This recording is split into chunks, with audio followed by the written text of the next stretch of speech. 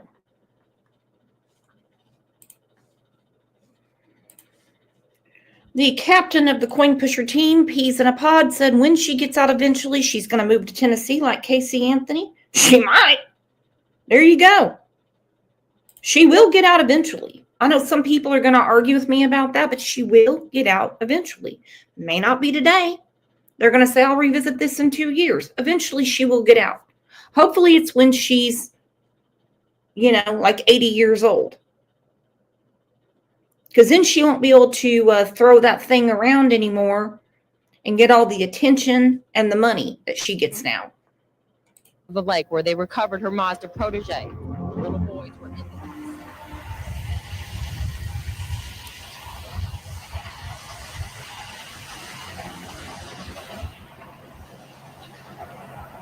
People ask you where you're from, and you say, well, I'm from Union, South Carolina. Are you from where that girl killed her kids?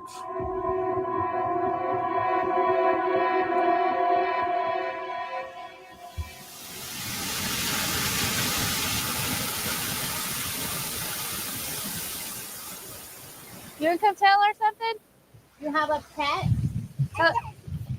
Tell her. Stick. Yes, I'm going with me. Him and my other two are the reason I live and breathe. I would be bored without them. Like, they're my life. They give meaning to life.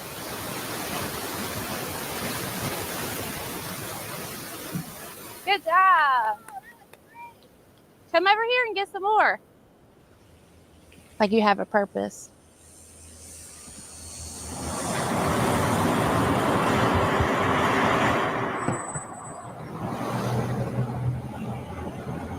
It's a town where you know everybody. So that's Union. Like any other small town, hustle bustle, people working, trying to, going to and fro and trying to make a living, and just about everybody in town know each other. You know somebody that know this person and that person. Just a small town, small southern town. It's peaceful. There's not a lot going on. It's mostly quiet, so people kind of keep to themselves, and yeah, you get that small town life. He's my wild child, as you can see.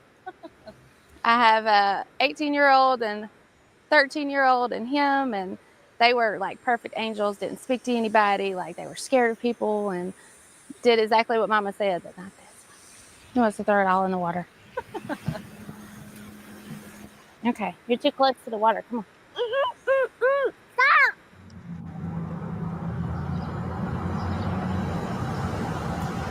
It's a real close community. We've got our population around 28,000 people. And we're a big county, but we're spread out land mass.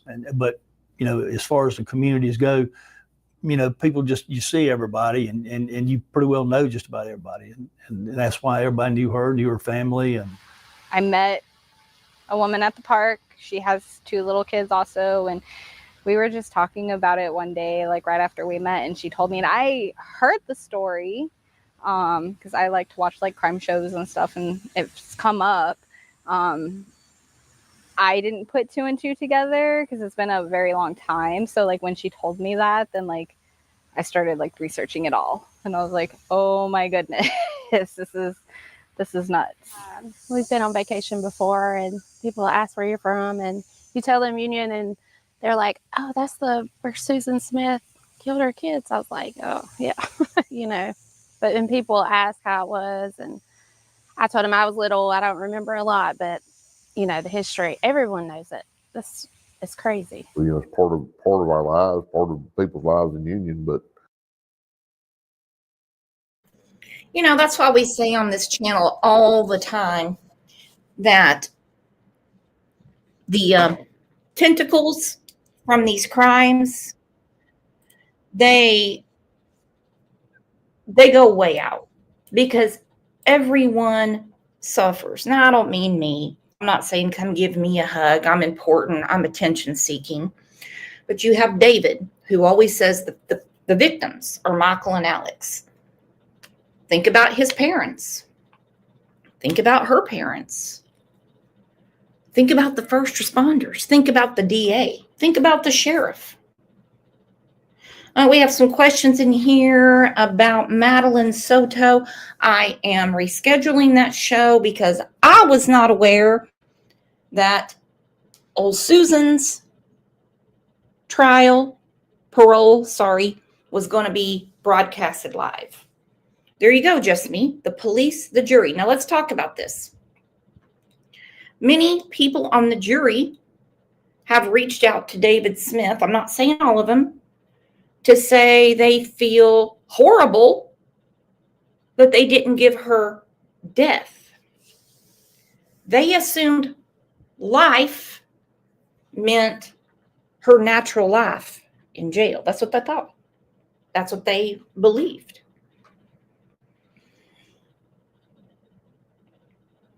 So they carry around a burden of guilt.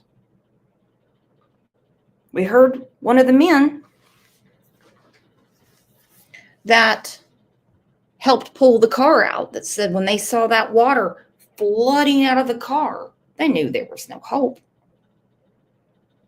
Passion Flower said, I had nightmares over with the two little boys drowning in a car. I still can't get over it, and I'm 1,000 miles away. I'm about, yeah.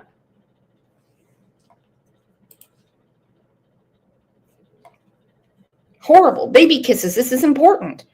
Life in many states is 13 to 15 years. Yeah. Yeah, if you're on a jury, don't be shy. Don't be shy to say, hang on, life if they're never getting out. But if not, I want death. Because if they had gone for the death penalty, guess what? Susan Smith would be in hell right now. We wouldn't be doing this today. No offense to any of you, because I love hanging out with you. But she'd be in hell right now. You know, we just, I guess we don't try to flock to it. Would you ever get away from it? Totally? Probably not. She's put a tag on Union, South Carolina for who knows how long. Yeah, there's a lady who come up that door, and some guy jumped into a red light with her car with her two kids in it, and he took off, and she got out of the car here at our house. Then he's got the kids? Yes, ma'am, in her car. And she's real hysterical, and I just decided I need to call the law and get them down here. Get them going, Pam. They got two kids. The boat ramp was down a side street off of Highway 49, and you go down this little sort of woods on both sides down to the opening where the boat ramp was, and it's changed now. It's not the same way if you've been down there to see it. So she had to run some distance from the boat ramp to get back up to 49, and then a few hundred yards down the road towards the city. On the left, she went to the first house that had that was there. The porch light was on, knocked on the door, and told the people that lived there that her children had been kidnapped and that she had been carjacked in Union and dumped off on the side of the road near the house. The police came, of course, and then ultimately local media showed up. Search helicopters and police dogs have been combing the area for the past 21 hours and still no Disbelief and that, like, surreal, this can't be happening. And then it was, well, we got to find them. Whatever it takes, we got to get busy, we got to find them. The longer time it goes, of course, the more worried we become. But we have no reason to believe he's harmed. Wendy Fowler spent her day distributing flyers across the state. Other folks tied up yellow ribbons along. They did. The community came out in droves. They were so upset. What they hadn't put together yet, or they may not have known at the time, is when she ran to the neighbor's house, she was wet up to the middle of her shin. But she was so hectic. You know those people that go, da, da, da, da, da, da, da. She was so hectic from screaming about this carjacking. They honestly didn't pay attention until they were interviewed by SLED, and they said, well, now that I think about it, she was wet. She was wet to give that car a final push. Now, according to her confession, she went back in to try to get the kids out. When she got to that neighbor's house, she could have easily called for help and said, and they might have had time to save him. But instead, she took the whole nation on a 9-day ride of lies. And I agree with you, Mrs. O. That is why judges are making sure all the T's are crossed and the I's are dotted to avoid situations like this. Yep. Had it been made clear, 30 for Alex, 30 for Michael, and no chance of parole, I think they would have taken that hook, line, and sinker. But it was life or death.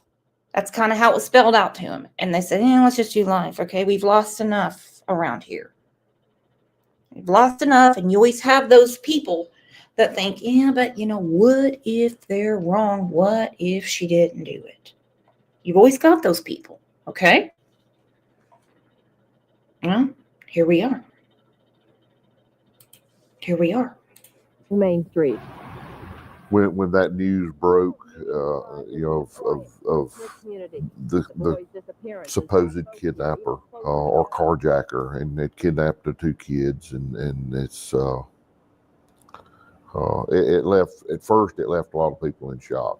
You never know, somebody could snatch your children away from you and whatever. So I hope that if they go out tonight, they'll hold on to their kids. It really put everybody on guard to get out and search and help find those kids. And anytime a kid's involved, that's major. You have to get on it quick. How are you doing?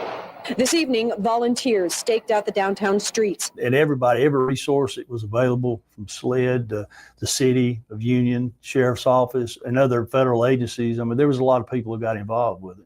There was a lot of things going on then. People could go in everywhere, all kind of rumors and this and that about where the kids were. So many rumors are going around that possibly those kids have never left the county. Telephone tips are coming into the sheriff's office at a record pace. The sheriff's office, and I think it was the FBI, had set up phone lines. They were monitored 24 hours a day, and everybody was pitching in, answering these calls. And you get some calls that were disturbing, and you get calls that were that we would check out that were leads, but it was you had to vet these calls to see if he thought it was legitimate or if it was somebody just making no sense whatsoever. But we had to prioritize the time we had to find those kids. The suspect is described as a black man in his late 20s. Allegedly carjacked. What really struck me when they said that she had said a black man had taken her kids, and next thing you know, police were going to houses late at night, early in the morning, or whenever, because the description that she gave could have fit a lot of people. And I knew one of the guys that the description, they kind of got him up and out of the bed or what have you, and because he fit the description. The search began for 3. And besides what happened to the baby boys, it is damn sick that she was starting a damn race riot. Snow said it's been 30 years. Damn, she might end up being granted parole. She might.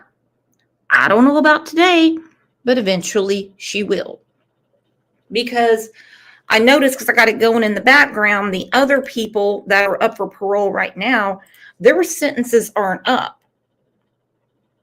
They haven't quite served their time. I think the last guy was like 80%. But he's been doing, working in the laundry and stuff like that. Susan hasn't done anything except for prison guards and other inmates. Jules is back. Christina had a question for you. She wants to know how big the town is. Or maybe you would have a better idea how bad. Jules, how big was it when the murders happened? 3-year-old Michael Smith and his 14-month-old brother Alex. Their mother claimed she'd been carjacked. Susan Smith told police a black man jumped into her car at the edge of Union, pulled a gun and made her drive. And of course, she had we had a sketch artist from SLED that drew her description, and it was just about as generic, African American as it could be, which again is terrifying. So, I mean, basically any African American of a medium build with a toboggan would have fit. The original artists, the police sketch artists' original drawing of the black man in the toboggan that she said carjacked her. People can give you a idea how to sketch a person out that was involved, which don't necessarily have to be, the particular person that committed the crime. So you look deeper. You're always looking as you go. You start seeing faces saying, that looked like that guy, that looked like that guy. But, good law enforcement work settle all that. This has become a national search with national news coverage. It was a lot of media. The trucks came rolling in and they were covering this, and it was just constantly on the news. The parents of the missing children emerged from their isolation today to talk publicly for the first time since last week. And who had no shits to give? It appeared to most of us. Well, not at the time. Now, in retrospect, Susan Smith. So they keep talking about the sketch. Anna Orlando, didn't the police bring a man into the station for questioning? And, of course, the news cameras were still all there. I don't think they questioned anybody except her. I'd have to read the book again. This is the sketch. And the old codger, who's old now from SLED, said when he saw it, he said, that could be any black man. He said, there's no defining marks. There's nothing. He's seen many sketches in his life.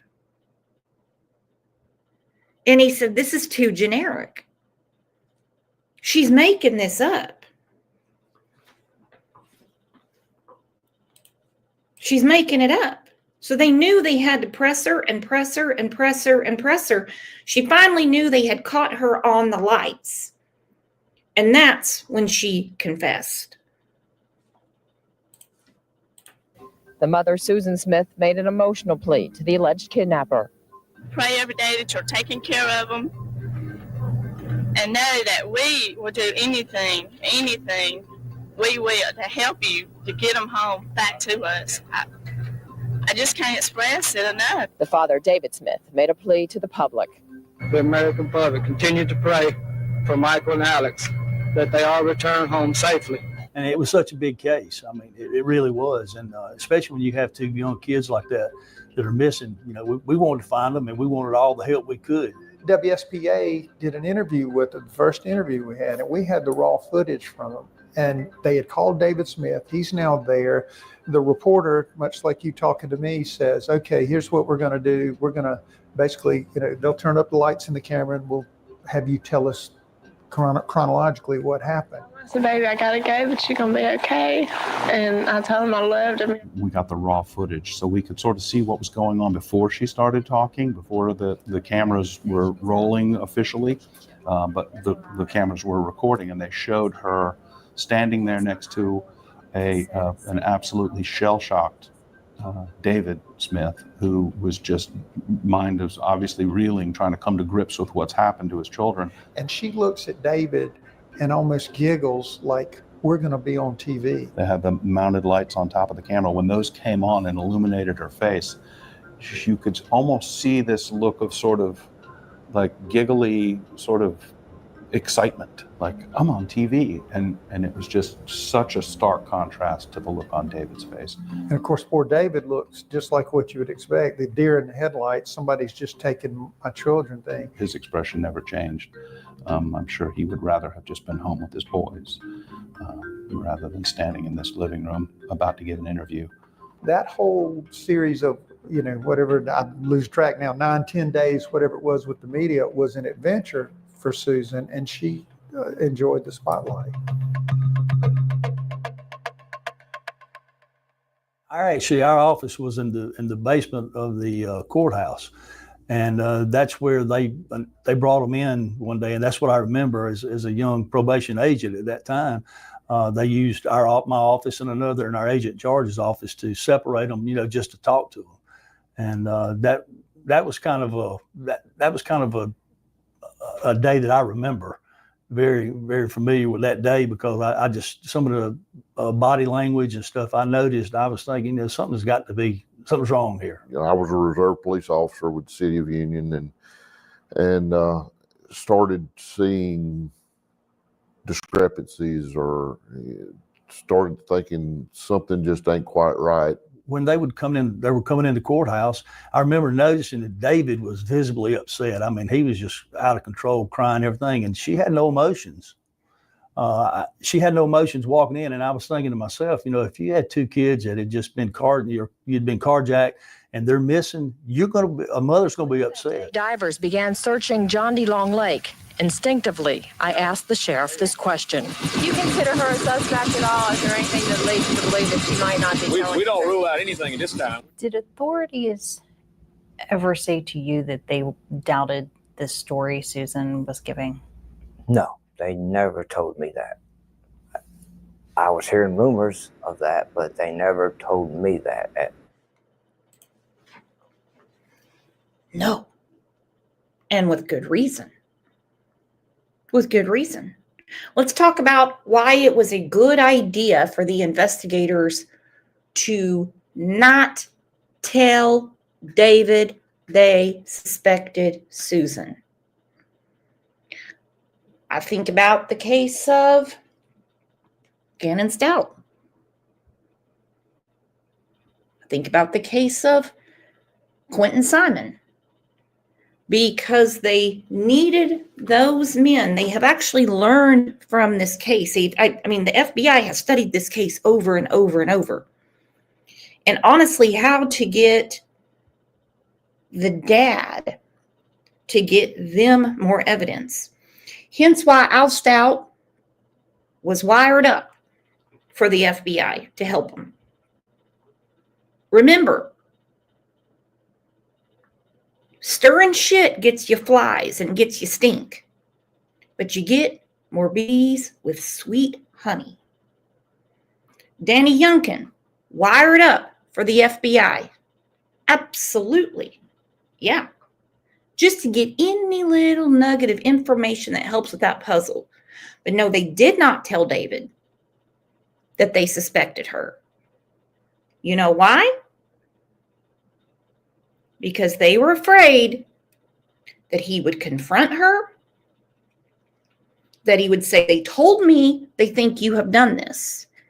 And then she would 100% shut down and lawyer the fuck up.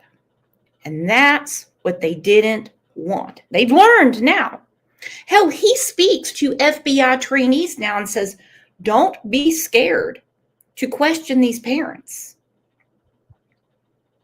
You'll figure it out really quick. I mean, what was it, like 2 days with Brandy and Tyler when they were like, we don't think you have anything to do with your son's disappearance. Now, they can't do anything about social media because we know a lot of fucking nuts use the internet. They can't do anything about the media. They can't do anything about that. They knew they had a lot of stuff to do to figure out who abducted Michael. What caught this bitch, what caught Susan Smith, is this sketch and when she talked about the traffic lights. Look at that, combat vet, you're back. You know why? Because our girl Aggie Willett just made it rain.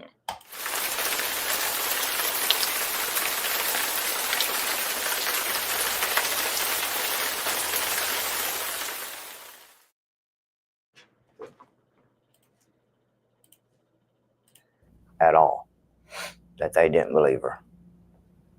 And it was frustrating too during that time because I was, I believed her 100%. 100%. Your mama loves you so much. And your daddy, this whole family's love you so much. And I felt like they were wasting time dealing with her and these polygraph failures. And I wanted every law enforcement, all the manpower looking for Michael and Alex. And I just felt like at that time they were wasting time with worrying about her. That's more officers that could have, be out there looking, more boots on the ground. What do you remember about Susan during those 9 days where you were looking?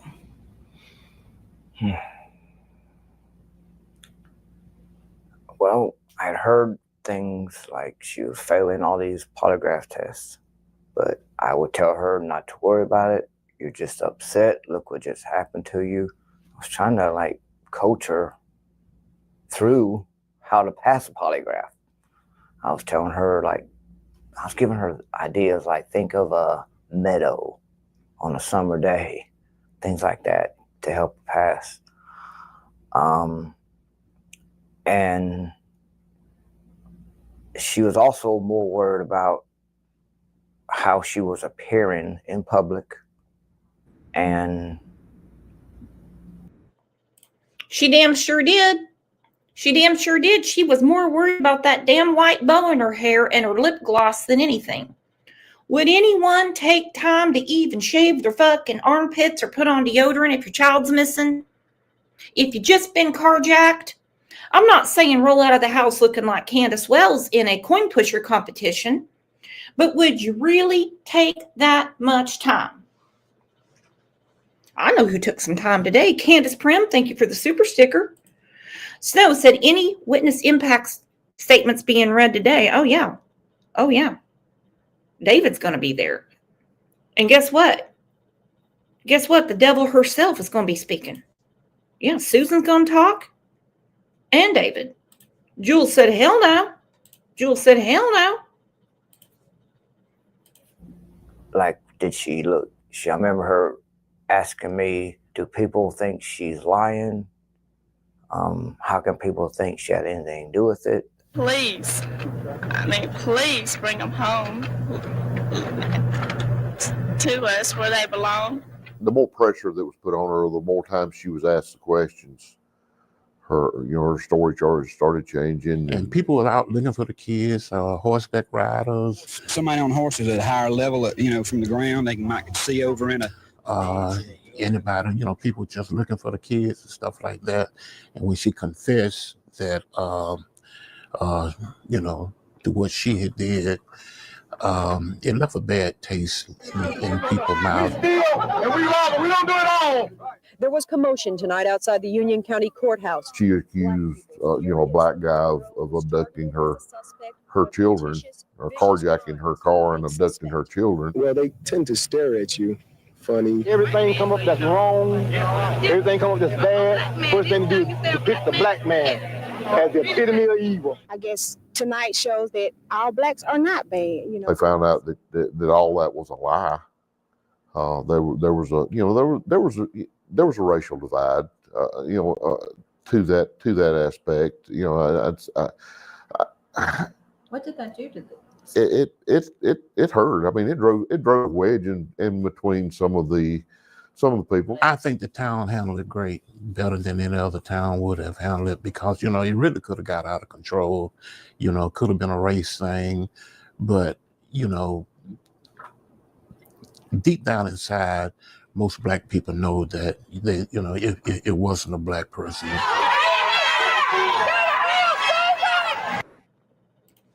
Okay. Do not take this as racism. I damn sure don't want to hear it. I remember back in the day when this was going on, one of the local channels interviewed people in the black community. He said black, I'm saying black. Does not make me racist. Anyway, they said they don't recognize this dude. They said everybody in that town knows everybody. For someone to just be walking around randomly and carjacking, they would have a good idea who it is, and they'd probably take care of them damn selves. Talk about starting a divide. That was horrible. As Susan Smith came to court this morning, an angry crowd was there to greet her. Many were from Union's African-American community, angry not only at the death of 2 innocent children, but also at the racial aspect of the case. Her lying about it, saying that a black man done it, she didn't have no business doing that. A little, just to say, we're sorry that we had to do what we had to do to try to find those kids. And, just an apology would have helped. For many African-American men in Union, the last 10 days have been uncomfortable. Oh man, I had to walk very soft. It's just like walking on cotton, That was time that I wanted to go fishing, But hey, I couldn't get caught, going fishing. That was time that I wanted to go hunting. I couldn't go hunting. What if a black man would have got caught in the woods hunting? All right, let's talk about this. He is one of many, many, many interviews of people saying, oh my God, we just had to stay home.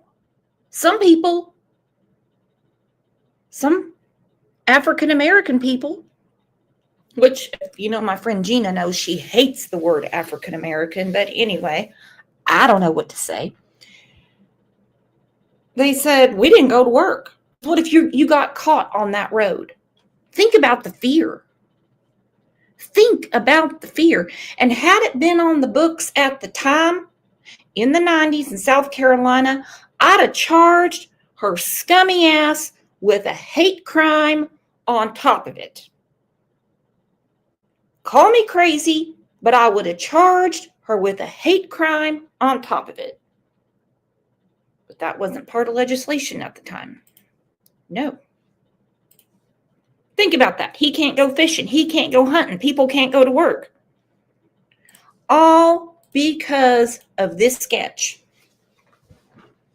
Wow. The devil's getting her room ready. The devil's getting her room ready. And I'm not blaming the jury because they were misinformed and uneducated. I don't mean uneducated as in they're dumb and never made it past 5th grade. I'm not saying that. They were not educated as far as the difference between life and death. If they'd done the death penalty, bitch would be gone. She would not be sucking up oxygen on this planet right now. With a gun. There are some people that were bitter over that. I mean, extremely bitter. And, I just, to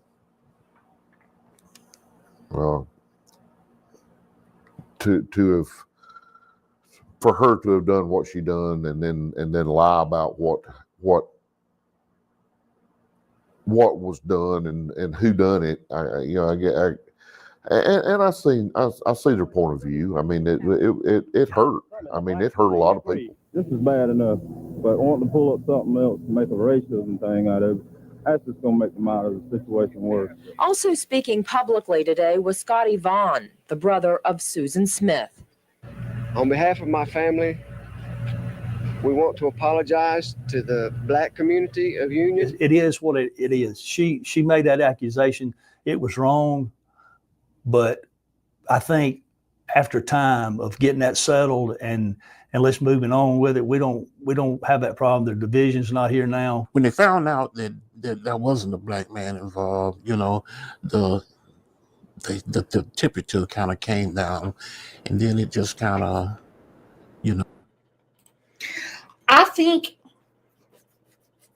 the sheriff in that town, yes, I know he's had some political issues since. I get it. He has. I think he handled the situation very well, especially because of the racial uprising. He made sure real quick we're not going to have any kind of riot or anything down here. I know when I talked to Jules about it one time, she said tensions were boiling, blood was boiling. People were coming unglued. They had to quell that real quick, and I think he did a great job. Thank you, Aggie. Look at that. Y'all get your umbrellas. Sammy's girl. Oddball. Love it. Janice, Karen, y'all are now YouTube members. Thank you, Aggie. No, vanished on his Well, I own. mean, the story itself, tiny little southern town, woman gets kid, is carjacked, her two children are taken away. We don't know where they are. The emotional appeals for help from her over the few days prior to her confession, it just sort of fed into the story, and it just got bigger and bigger. And then it culminated in her ultimately admitting there never was a carjacking and the kids never left Union. In fact, I drove them into the lake. It was just sort of this shocking conclusion. Outside the courthouse, reporters were breaking the news of the day's events to stations and cities across the nation. Cameras were poised for the big announcement. Just before 7 p.m., the sheriff walked out, and he offered nothing more than this statement. Deep down, how can a mom do this? I mean, I watch a lot of animals and stuff like that. I watch their nature. It's built. I had a cat at my house that had kittens. I said, Lord, what am I going to do with kittens? I don't know how to take care of little old baby kittens. And I actually prayed that the Lord would help the mom. She looking at him, what is this? What did he go? And she knows she had, and then her motherly instincts kicked in. And humans, that's amplified 1,000 times.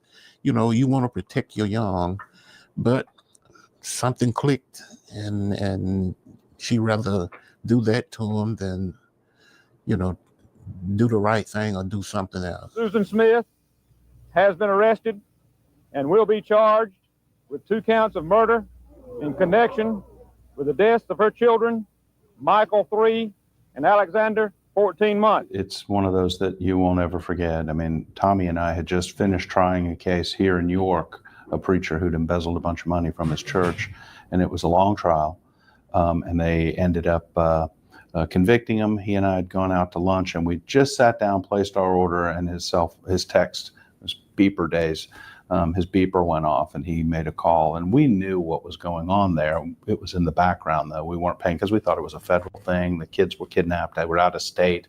I thought the kids would show up. I thought this was kind of a tempest in a teapot. Some drama has occurred, but really the kids are hid out with my cousin at the beach because I'm trying to, upset David, because they're estranged or whatever. I really did not foresee this ending. We learned at that point that she had confessed that the children never left Union County and that this was going to be our case. So we jumped in his car and rode straight from the restaurant to Union and went right to the lake where they were working to get a record position to pull the car out of the lake. Yeah, I was at her parents' home. How did you process that information? I mean, I can't imagine. I heard about it, her confession on TV. Sheriff Howard Wells didn't even let me know first. Not even phone call or anything. I started hearing all these reports on TV that she had been arrested, she had confessed. So I was beside myself trying to figure out what they were talking about. But I found out, that what had happened to him, like the rest of the world found out. In a procession of police cars, Susan Smith arrived at the courthouse under heavy security and hiding from everyone who came to see her. The angry crowd of onlookers jeered. Smith was led into the courthouse without showing her face. People had tried, citizens tried so hard to find those boys for 10 days and been led on by Susan. I mean, it was a layer of betrayal. And now to know hope beyond hope, we weren't going to recover them alive. Ultimately, when she was confronted with the lies that were coming, that she was issuing one at a time, it sort of became, impossible. It was untenable for her to continue her story after they were, calling her out on one after the other. And ultimately, she realized that, it had to come to an end. The events that followed the actual initial report of the carjacking to, when we ended up finding the kids, I was there that night, and I just, basically what I remember is the car being put on a rollback and being removed from John D. Long Lake. A tow truck rolled in. Divers had recovered the missing Mazda protege and the bodies of the 2 young children. What was that night like? It was surreal. I mean, it was very, Union's such a small, quiet, peaceful little community. It's having something of this magnitude happen there sort of amplified the impact of it, because it just wasn't a place you'd have that kind of thing happen. And so it was definitely an odd, like I said, surreal experience. I mean, everybody was quiet, standing out on the banks of the lake. You could see the divers out in the water. They had Greer's wrecker had pulled up, backed up in there, and they were running the cable out into the water to hook it to the car to get it pulled out. And the divers were in the water, to negotiate and help try to move it as it came up a little bit so they could move it in the water. And it was very unusual. I went down that night, and I really went specifically for the reason, when those boys were recovered, I wanted to see, and I wanted to know, and I wanted to remember, because already just during that little bit, the media pressure, back then OJ was going on. Back then, this was the biggest thing since OJ. For folks today, it would be like our Murdoch case here in South Carolina had been recently. And so I knew it was going to be intensive. I knew it was going to be pressure. I wanted to see those boys come out of the lake to remind me what my job was. I was very emotionally distraught, she wrote. I felt I couldn't be a good mom anymore.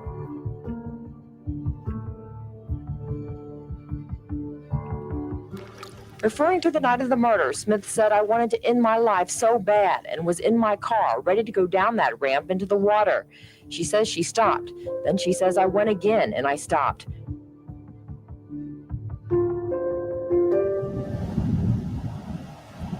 She continues, "I dropped to the lowest when I allowed my children to go down that ramp into the water without me."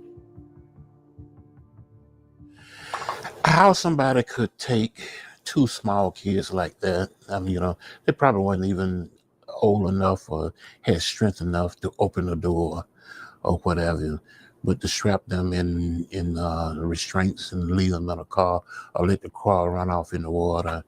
It's cold-blooded. When the car came out of the water, seeing the children in the back of the car was horrifying. It was really, it was very, very moving, just tragic.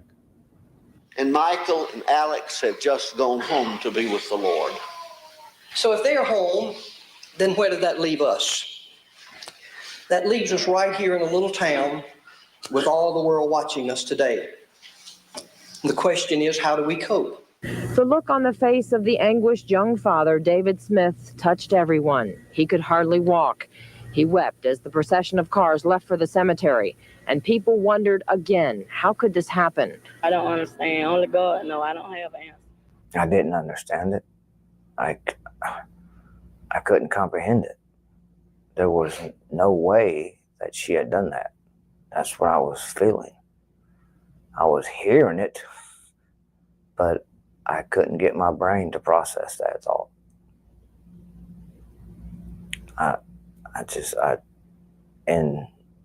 And the thought of that they were gone forever, that was even harder to process, that I was never going to see them again. Plus you were only, 23 at the time? 24. 24. They understand the fact that a media invasion is coming, and they're trying to make it as comfortable for everybody, including the townspeople, as possible. One of the sergeants that I was neighbors with and worked with at the City of Union, him and I were actually hunting, and our pager went off. Needed all off-duty officers to report to the courthouse. I mean, that was county and city, and they had catch courts called in highway patrol and white natural DNR. They were there. I mean, there was a lot of law enforcement officers, the FBI, of course. I mean, everybody had descended upon small town Union and created, for lack of lesser terms, a lot of chaos here. The area around the Union County Courthouse is buzzing today as folks get ready for the trial. As we drove into town, maybe a mile and a half out, I could hear this droning sound, light at first, but as we got closer to the courthouse, it got louder and louder and louder, this humming.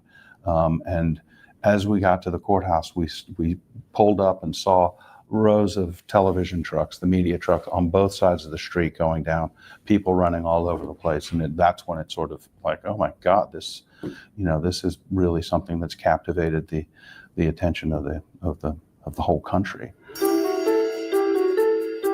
News organizations have rented out dozens of storefronts and homes for the duration of the trial. Every hotel in town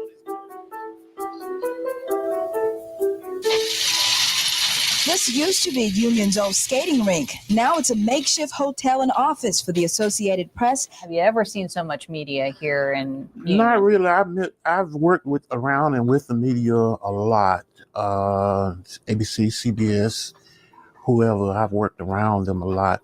But having them to really actually come here and set up in town, all the stuff that they go through, sort of like building sets and finding workspace and carpenters and engineers all over the place. It was a sight to see.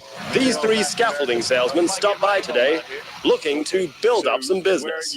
We just came up today to see if if we could be any help to the news media as far as coverage of the trial, give them elevations up to where have a good view of the crowd and what's going on. It's amazing to me. It's amazing to me that after all these years, this case still strikes such a nerve with everybody. I mean, we have 201 people in here, and I guarantee the YouTube streets are buzzing with this decision from the parole board. I guarantee. But after all these years, it still strikes such a nerve. Like Snow said, it is really triggering. Angel P said it's horrifying. And I agree with Paper Slut. If you sit there and you listen to all this evidence, and it wasn't a quick trial, and you have two decisions, life or death, you're thinking life for that old beat up gal is going to be her natural life.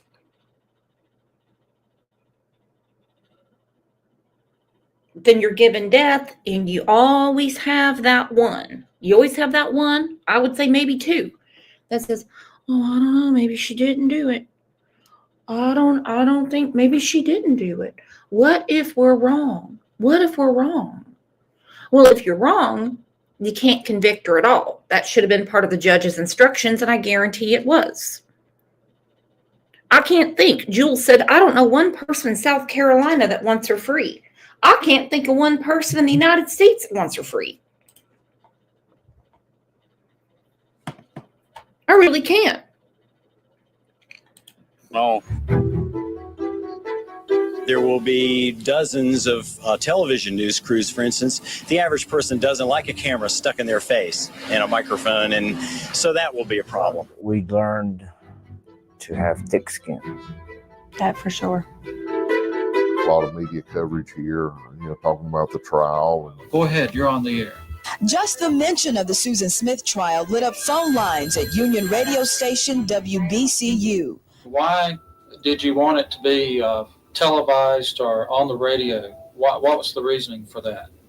Find out exactly why these statements.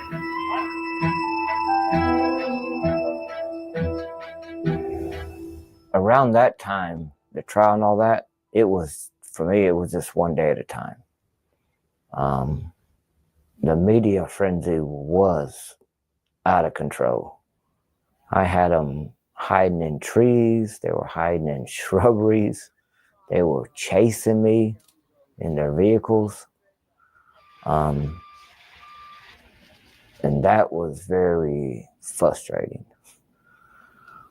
But I had to, like, in my mind, I had to break it down and slow all that down. And I knew that they were just doing their job. Some were beyond intrusive, but most of them were respectful. They were just, doing their job. So I had to slow it down and put it in its own place so I could focus on the trial. And because that was my main goal when the media was really bad.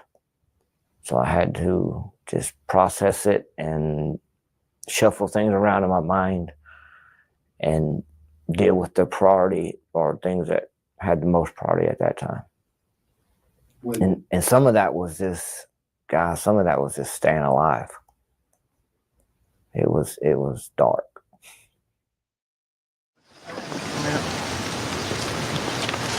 We've boxed everything up and they're trying to move it down and set up here in the courthouse. They said I was too young and inexperienced, and now that I'm old and experienced, I'll say, yeah, they were probably right. But it's an odd situation because your victim's family and your defendant's family are intermeshed. So I remember Sheriff took me, I thought we were going to see. Okay, real quick for people coming in, she has not been heard yet. She has not been heard yet. Yes, she confessed back in the 90s. She felt the walls closing in on her. She did the unthinkable. She confessed to it. She told him exactly what lake. She told him what she did. But it's been 30 years now, and so she is up for parole. Will she get paroled today? I don't know. I hope not. But she has served her time. That's how some might look at it. If not, she's going to keep coming up for parole.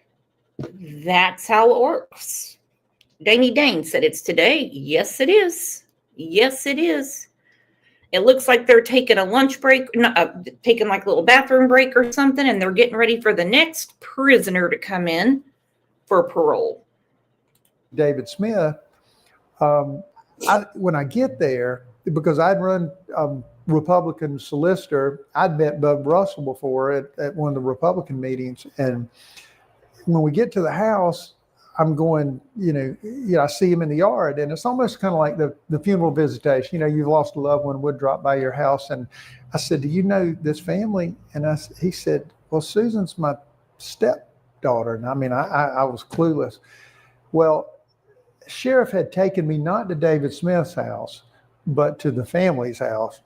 And I'm now introducing myself as the guy that's going to potentially seek the death penalty against your daughter. So obviously that was a very awkward experience.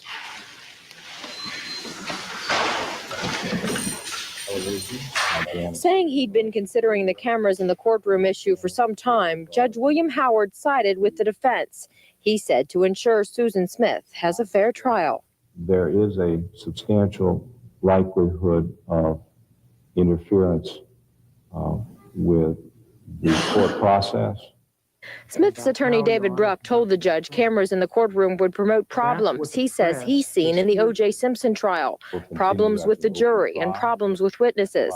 But the attorney for the South Carolina Broadcasters Association said there's nothing fair about banning coverage of the Smith trial or comparing this trial to the Simpson trial. And as a prosecutor, if I ask for cameras in the courtroom, it's because I'm a glory hound. If I don't ask for them, I got something to hide. So it's kind of like the change of venue. I had to just leave it alone. Immediately, the camera cables were unplugged. TV crews packed up and took cameras and equipment out of the courthouse. Flanked by the usual security, Smith headed into court for the first full day of defense testimony. Her school counselor in junior high was the first witness on the stand. Billy Shaw told jurors, "Every time I saw her, she was troubled." He referred to Smith taking an overdose of aspirin when she was 13 years old. When asked if his client would take the stand, this was Smith's attorney's only reaction. Susan right now is a lot like a 6-year-old child. She cannot defend herself. She needs to be protected. I think that they tried to say, I don't think there was a formal finding, but I think the defense's position was that she couldn't defend herself, that she wouldn't be able to protect herself on the witness stand, so they could not call her to the witness stand. Beverly Russell seemed to be smiling when he entered the courtroom, but before he left the witness stand, he took on a whole new expression. He talked about his sexual relationship with his stepdaughter, Susan Smith. Almost wonder if the stepdad didn't make that shit up hoping to get her out of jail. Because the statute of limitations would have got him in jail for something, but like what he was saying didn't add up, in my opinion.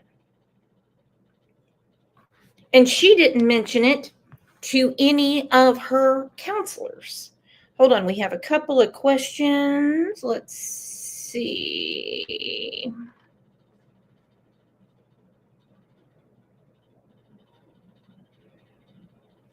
Hold on, I missed a question. I apologize. Give me a second.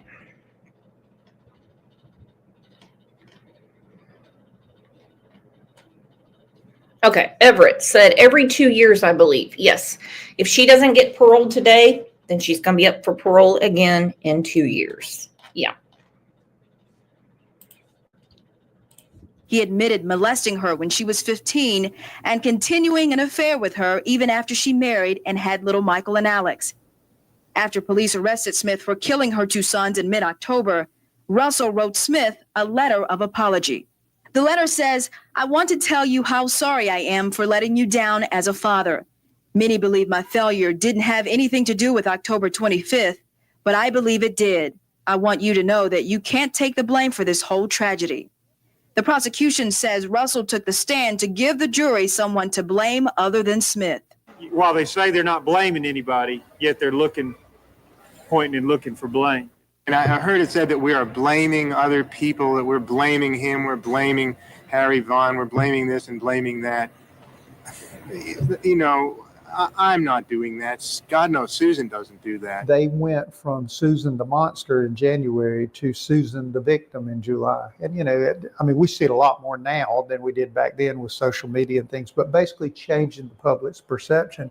I always told people, I really am not the yin to their yang. In other words, I'm not a bloodthirsty prosecutor who says, I can't wait to see, you know, someone executed or get someone executed. I always treated that part of my job as just that, a job. In seeking justice, if the black man with the toboggan who she accused had actually committed the crime, I would be lucky that I got to get it to trial before somebody stormed the jail, you know, almost the lynching situation. If David Smith, the father, had done it, I think it'd be similar, you know, hue and cry for the death penalty.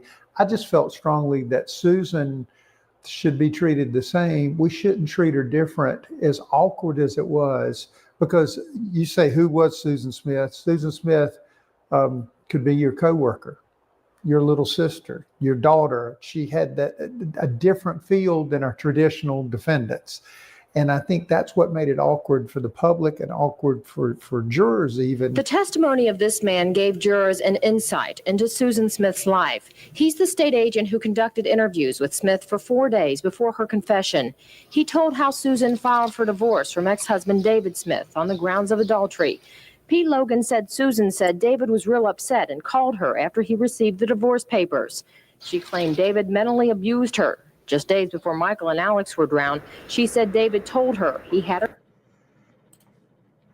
Don't you love non-victims? Don't you love non-victims? This woman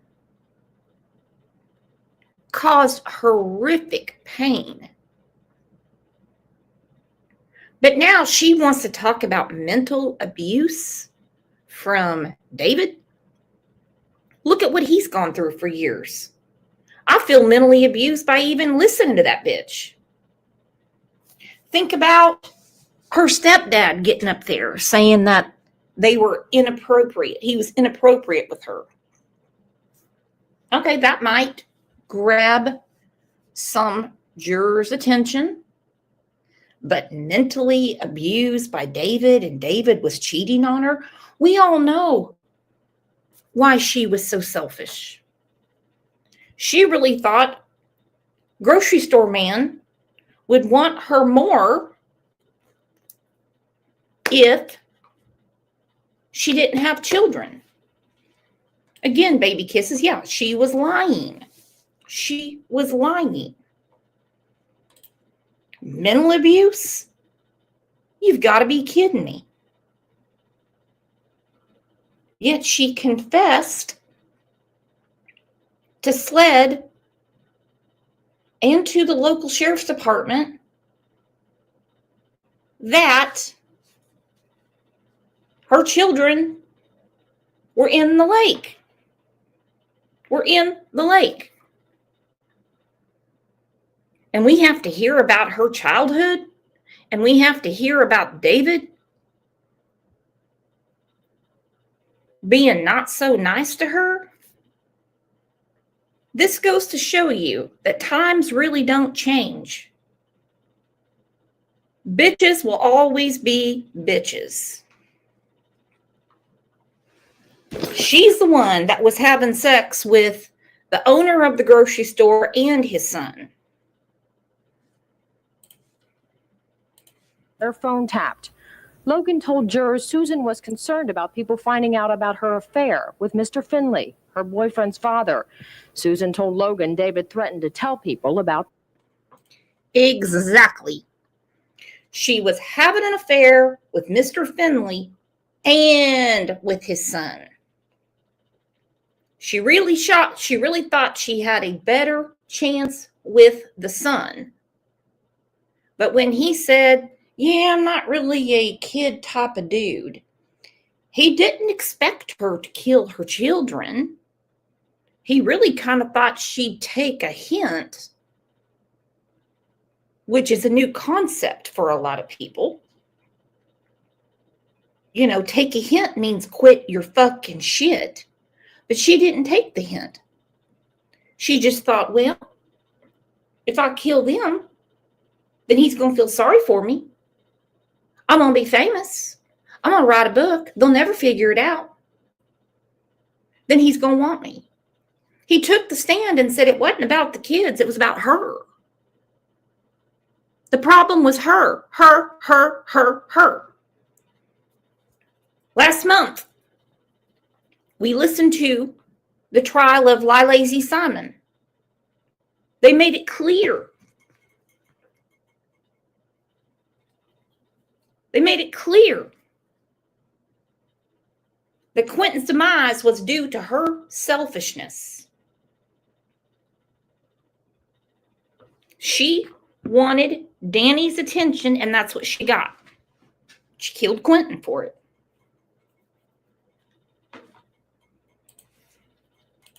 The affair. Logan went on October 25th, the day the boys disappeared.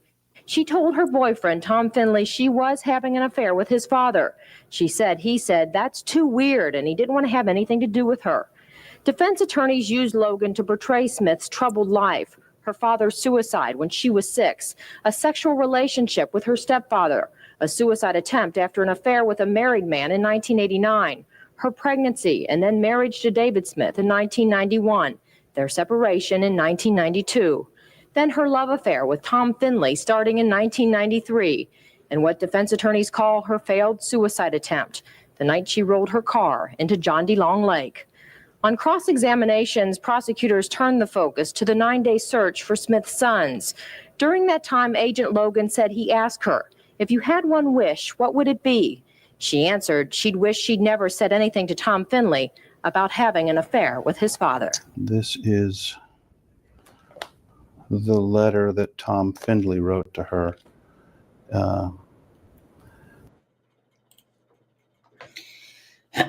Not to be gross, as I clear my throat. Could you imagine when all of this broke out and father and son found out they'd been swapping vag with each other? Wow. We have Thanksgiving next week. Could you imagine sitting across the table from your daddy, knowing you each had been plugging the same hole and not knowing? That is a different low for a woman. That is so gross. Remember, anything I bring up is separate from what she did to Michael and Alex, because that is the ultimate. But you got father and son sticking their finger in the Dutchman's hole, and then look, they start getting questioned by the authorities, and they're like, what? She was fucking my daddy too? What? What about my mama? Was she doing her too? We better check the whole family. There's daddy going, what? She was doing my son too? Woo! Wow. That right there should have gotten her life. About a week before she drove the car into the lake. And that's the original. Dear Susan, you will make some man a good wife one day, but unfortunately, it will not be me. The letter says we come from two different backgrounds. A few paragraphs later, he says, Susan, I could really fall for you, but like I told you, some things are not suited for me. And yes, I am talking about the children. I do not want children, and I don't want the responsibility of your children either. He ends the letter by advising Susan to have a good time and capture some of the youth you missed out on. And in a final statement writes, you have to make your own decisions in life. But remember, you have to live with the consequences also. He couldn't just say, look, I've had my fun, I'm moving on. So he says, I'd love to be with you, but you have kids. But that was a sweet out for him. I don't think that he ever intended to be with her, even if she didn't have kids. I think he just said that because he said it on the stand. He knew that she was a stage 6 clinger. He knew he couldn't get rid of her. He was assuming that as a mother, that would be the end all for her. Oh, he doesn't want kids? He doesn't want to raise my kids? He even said, you'll always have my friendship, but I don't want to raise your children. I don't want children at all. But on the stand, he said that was his way of getting rid of her. The man has children now, my friends. The man has children now. He didn't want Crazy Train. Snow said we should do a poll, Brooks. What do you want the poll to be? Do tell Snowy Poo. What should the poll be?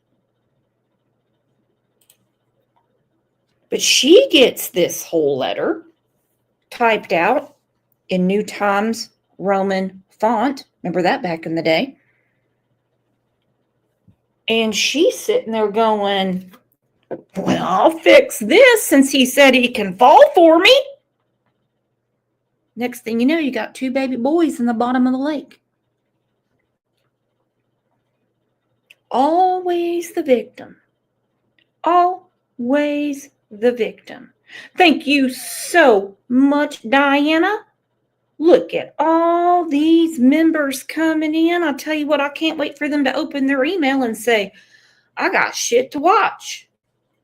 Better believe it.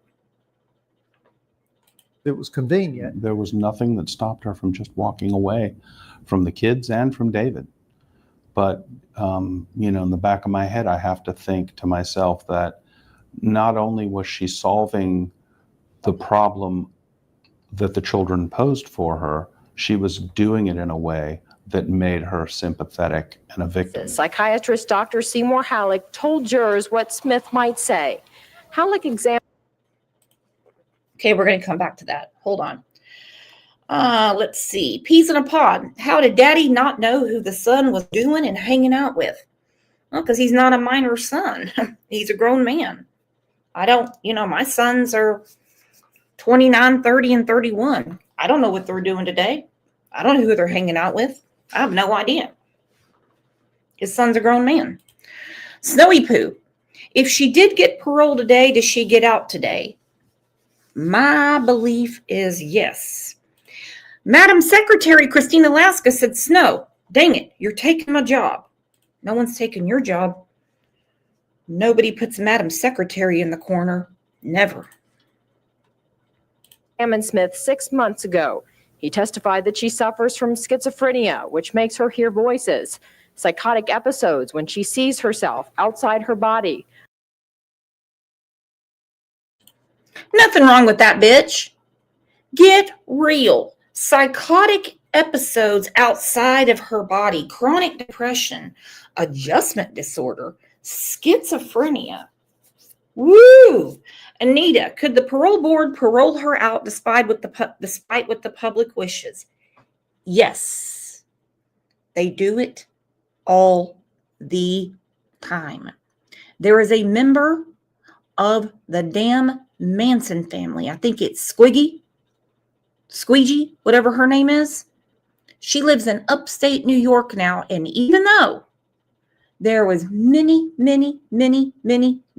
letters saying, never let her out, never let her out, she's out. You know how many letters were written about step meth? Kayla Montgomery, she's walking around free as a lark. You bet. Adjustment disorder and chronic depression. Halleck told jurors Smith was suffering from constant thoughts of suicide in the weeks before Michael and Alex were murdered.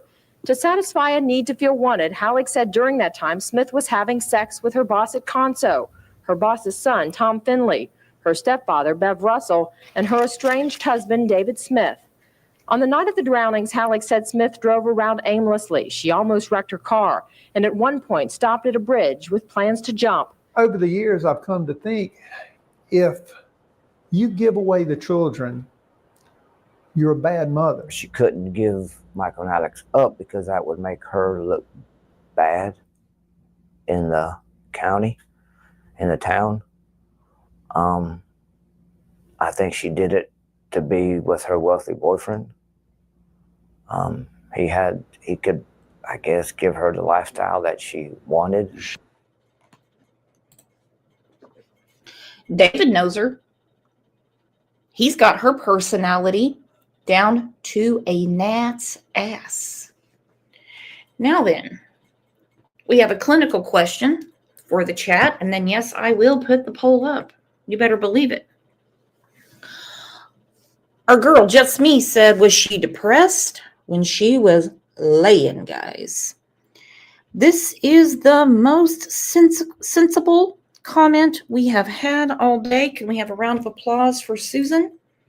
Do not yell at her about slut shaming, because this is very important.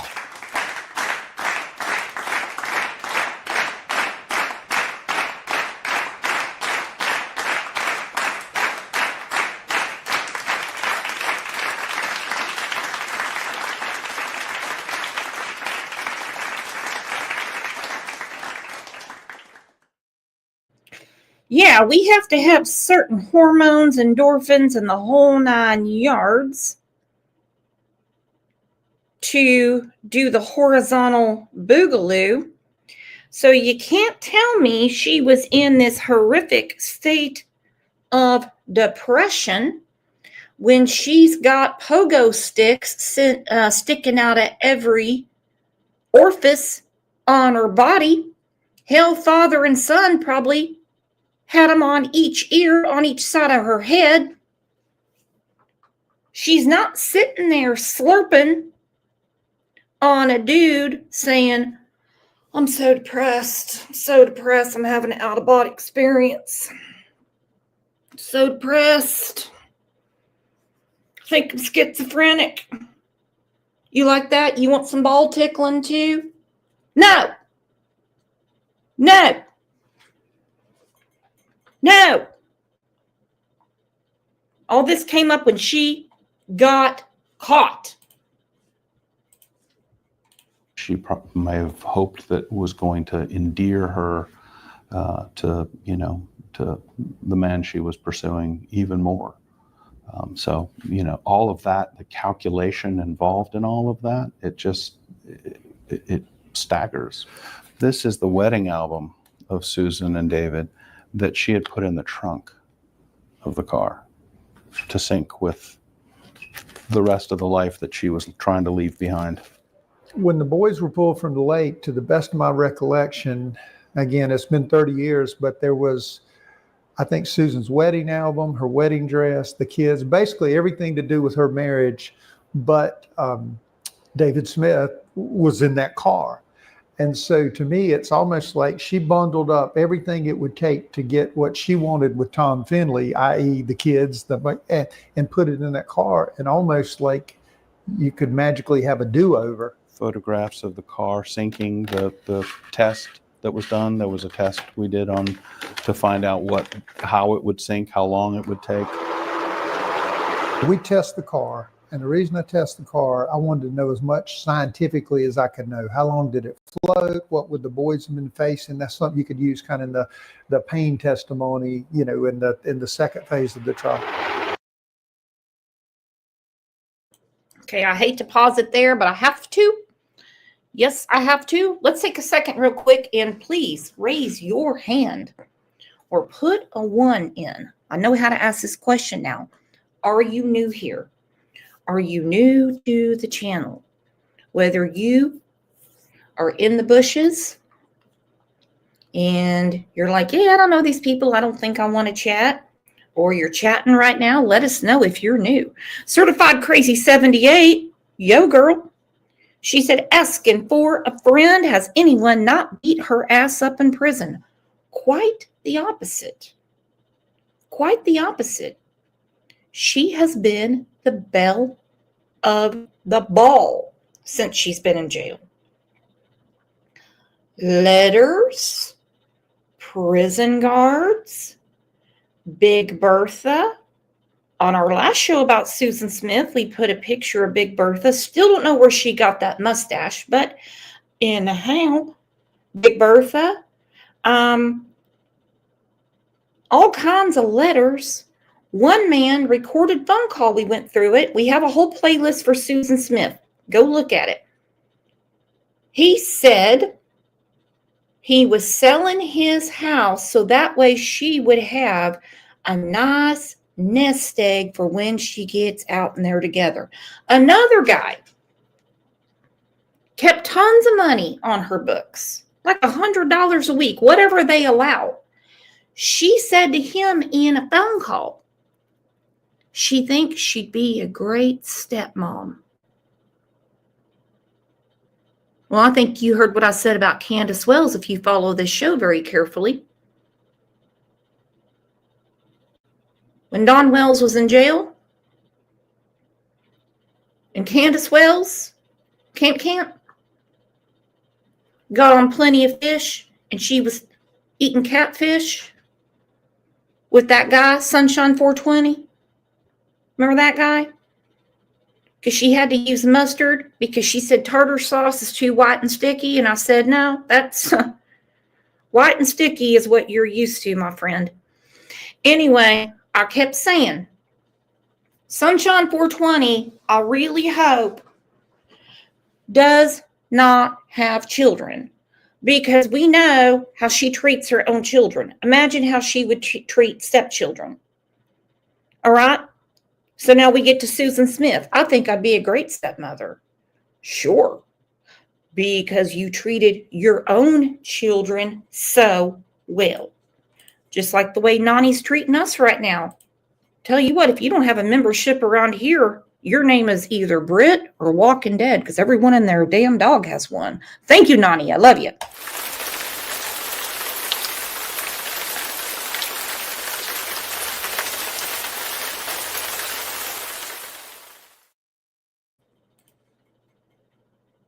That car coming out, dang. Dang. You've got to be kidding me.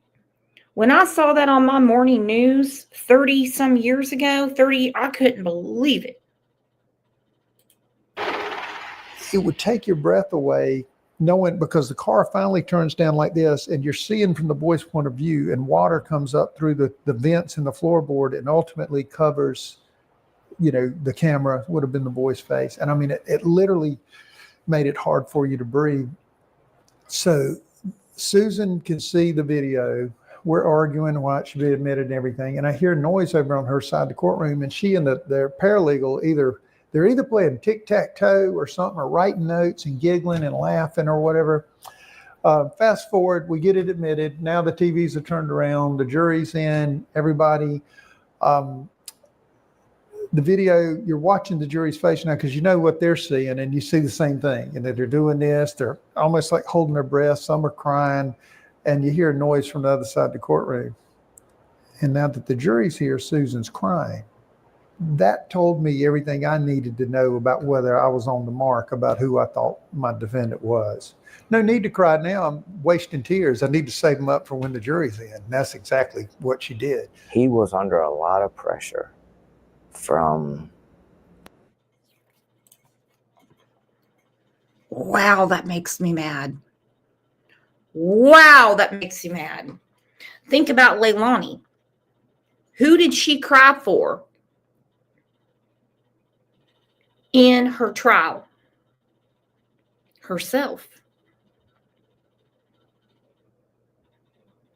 When they showed pictures of little Quentin's bones that were basically bulldozed in that landfill, she sat around like she was studying to be a damn anthropologist. She's like squinting her eyes like, what is that? That doesn't look like a bone to me.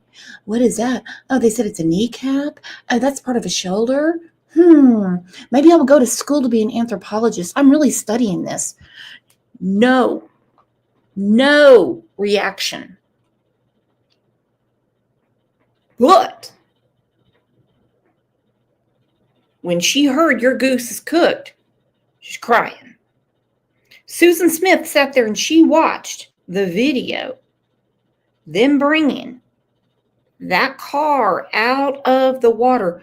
No reaction. When did she have a reaction? I love what the DA said. I knew the defendant then, because when she didn't have a reaction for that, but she had it for herself. Wow. What to do? Like the city council and other officials of the county not to seek the death penalty because they were worried about how much it was going to cost the county to seek it. When asked if Susan Smith can end her trial by entering into a plea bargain agreement, Prosecutor Tommy Pope said absolutely not when this trial started. Now he says this. I don't anticipate any. I don't plan for any. But again, the very time I tell you that, then tomorrow, there'll be one. But as I foresee it, I can't predict the future, but our plans are to go forward. I had the ability to make all this pressure go away by offering some kind of plea. We never got that far, but I just thought I could, cast this aside and not have to worry about it anymore. And that was exactly when I thought about those boys coming out of the lake and remembered why it is that I do what I do as a prosecutor. I told Tommy, I said, Tommy, you can't let that be the deciding factor. She deserves a death penalty for what she did. And I told him, I can't pursue that. You're the prosecutor. You have to do that. And he told me after that conversation is what helped him to decide what to do. We do want you to remember the Smith family. We want to remember this city. We want to pray that the Lord will continue to bless us. Lord will continue to give us unity. Residents have mixed opinions about the trial and what verdict should come down. Some wonder whether the town is ready for the onslaught, but ready or not, tomorrow the focus is on Union. Let's go. Let's go, guys. Let's go. Mike, let's go. Somebody listening? Let's go. Okay. The latest, Tammy, is that the jury is now deliberating the fate of Susan Smith. The same jury that found her guilty on Saturday will now decide whether she should be sentenced to life in prison or get the death penalty for murdering her 2 young sons last October. Susan Smith emerged from the courthouse in the same manner she has for the past 2 weeks. Only this time she's convicted of double murder. When the verdicts were read, David Smith showed little reaction. We're all have been doing well, I think, everything considered. It's been very difficult, though. Very difficult to listen to the testimony. Susan's mother, Linda Russell, cried, and Susan dropped her head, wiped her eye, and appeared to be crying. But first, we begin with a sentence. News 13's Judy Johnson was in the courtroom when the sentence was read. She joins us now from Union. Judy, tell us about the reaction there. Well, Mark, it was an emotional moment inside the courtroom, ending what has been a very emotional trial. The reaction was mixed.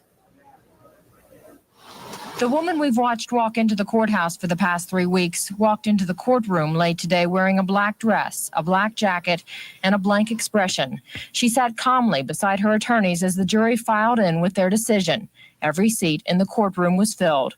The crowd of spectators seen earlier waiting outside the courthouse anxiously sat on the edge of their seats, bodies leaning forward. Some tried to stand.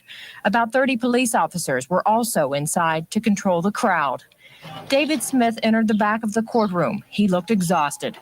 Earlier this week, David took the stand for some emotional testimony. He cried so hard the judge had to take a 5-minute break. But today he showed no emotion as the jury foreman handed the clerk the verdict. A long 90 seconds later, the sentence was read. We, the jury, in the Golden County case, decided that Susan Smith be in prison in the state penitentiary for the balance of her natural life. Out loud, the crowd sighed. This was the reaction from the people sitting outside the courthouse. I knew it. I knew it. Again, personally, and as far as my family, no. But as far as respect for what the jury returned, yes. It was the most difficult thing I've had to do, I guess, since I buried Michael and Alex. I didn't enjoy it one bit. It hurt. It brought back some memories that I guess since the burial I have put aside. I hadn't had to think about them, but I had to relive them again. And it was very painful. I haven't tried to keep up with Susan while she's been in prison, but when something would happen and it would make, breaking news, I know about things she's done in prison. With affairs with the guards and drug use. I think as you see her behavior over the years, it's reflective of who she is, who she was. And Susan comes first. I mean, whether it's and she's always kind of used her sexuality to get what she wanted, whether it was all the relationships with.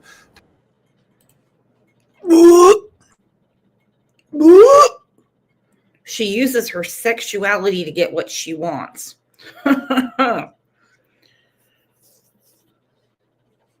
Wouldn't work for me. She's about 55 years old now.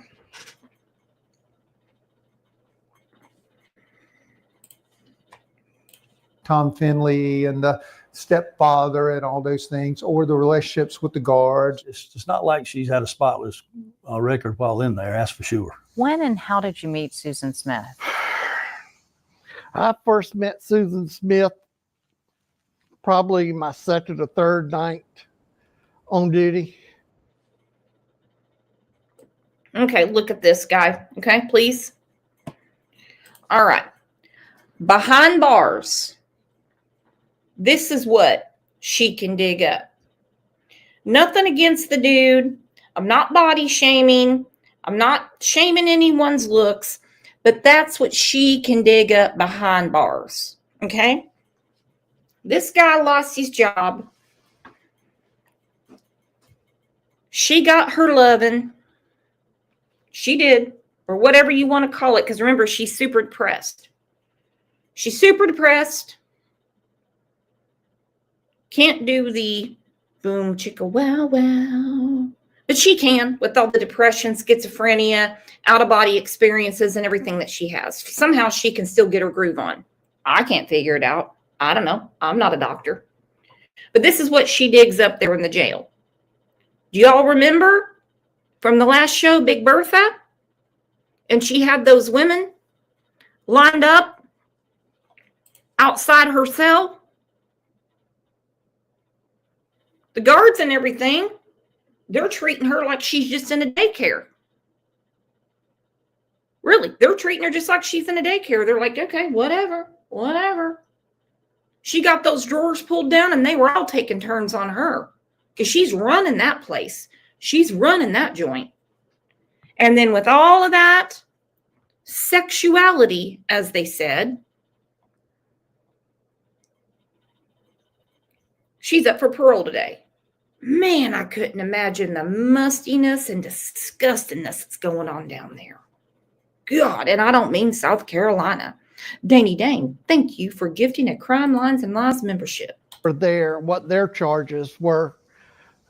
When you have somebody murder a child in South Carolina, it hits the news instant. She had issues during her incarceration. She had quite a few, especially in the later years, mainly after I left. Her disciplinary record is extensive. When did it become something more? I'd say about 16, 17 months into my time there. We had a staff death that occurred. My supervisor, the major who was over all of security for the institution, suddenly passed away. Nobody knew he was even ill. And from what we understood, he did not know that he was sick. And he took a couple weeks off because he felt tired and never returned. Once he passed away, Susan started coming to me and just talking about, I guess, issues, personal issues. That's when it started being more. And in August of 2000 is when she started approaching me and talking about having sex. Why give in to her?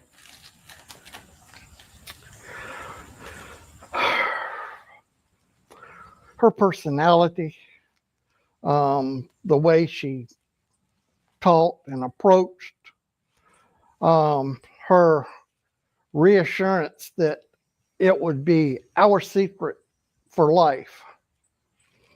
So she knew one day I would leave, and I was working on some career moves outside of corrections.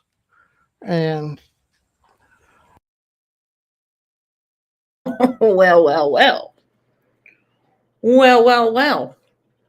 How'd those career moves work out for you, dude? I was working on some career moves.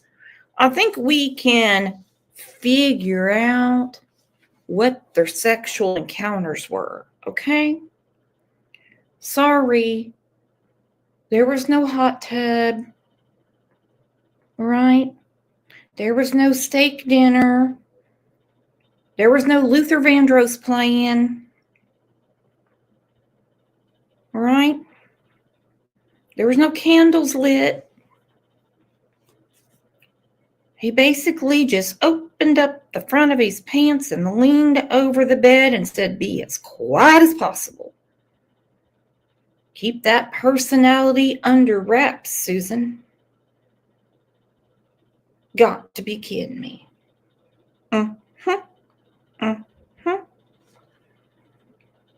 There's a lot of people in those jails.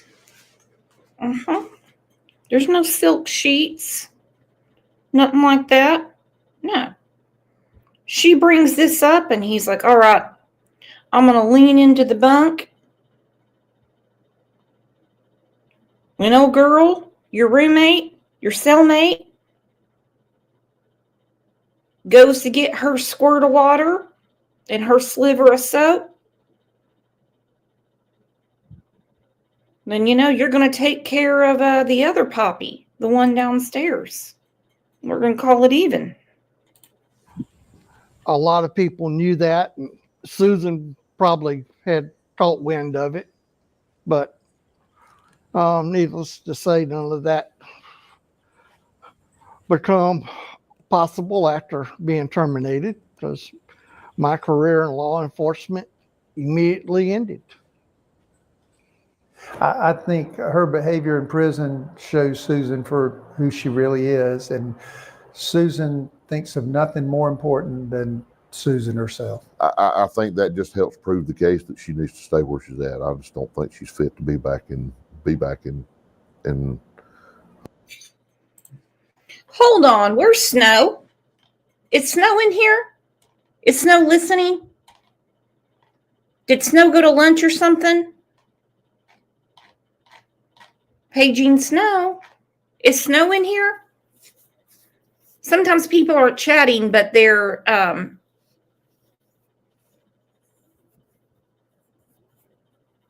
in the back listening. Where's Snow? Paging Snow.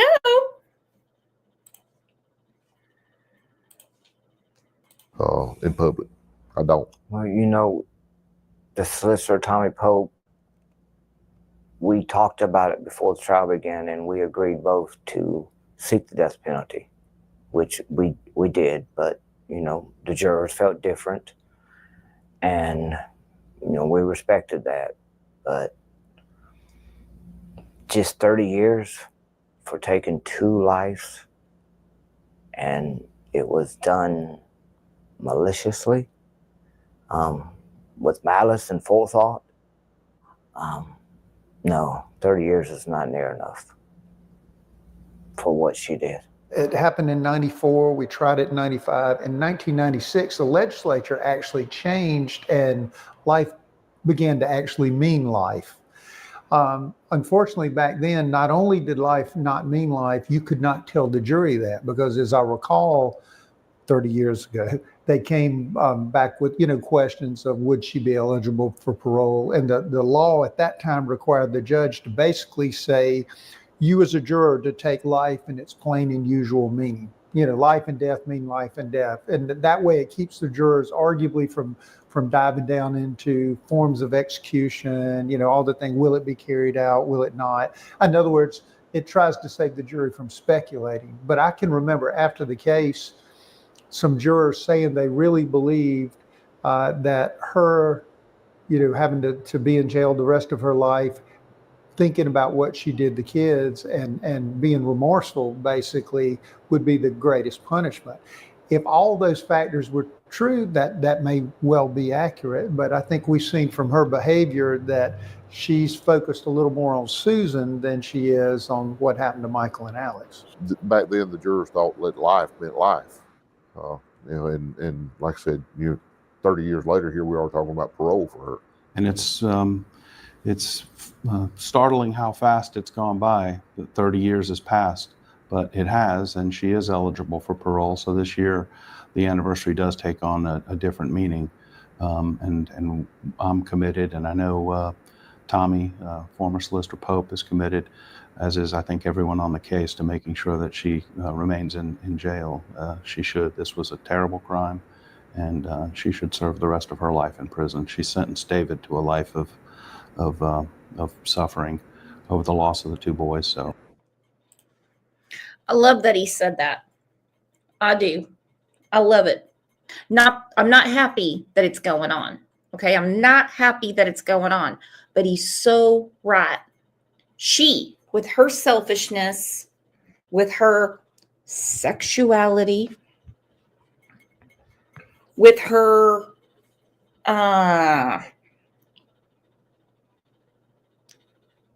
plethora of disorders she claims to have. Look at the anguish she has put on David.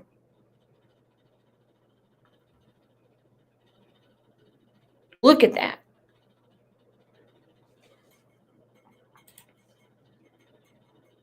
He's in a daily hell. She wants to talk about how he wasn't very nice to her. Well, you sure showed him, didn't you? And, I'm not sure, it'll be up to the parole board. And, she'll present her case, and I'm sure David will be there. I'm sure, because as a victim, he has a right to be there, and his family. Do you plan to attend her upcoming parole hearing? I absolutely will be at her parole hearing for sure.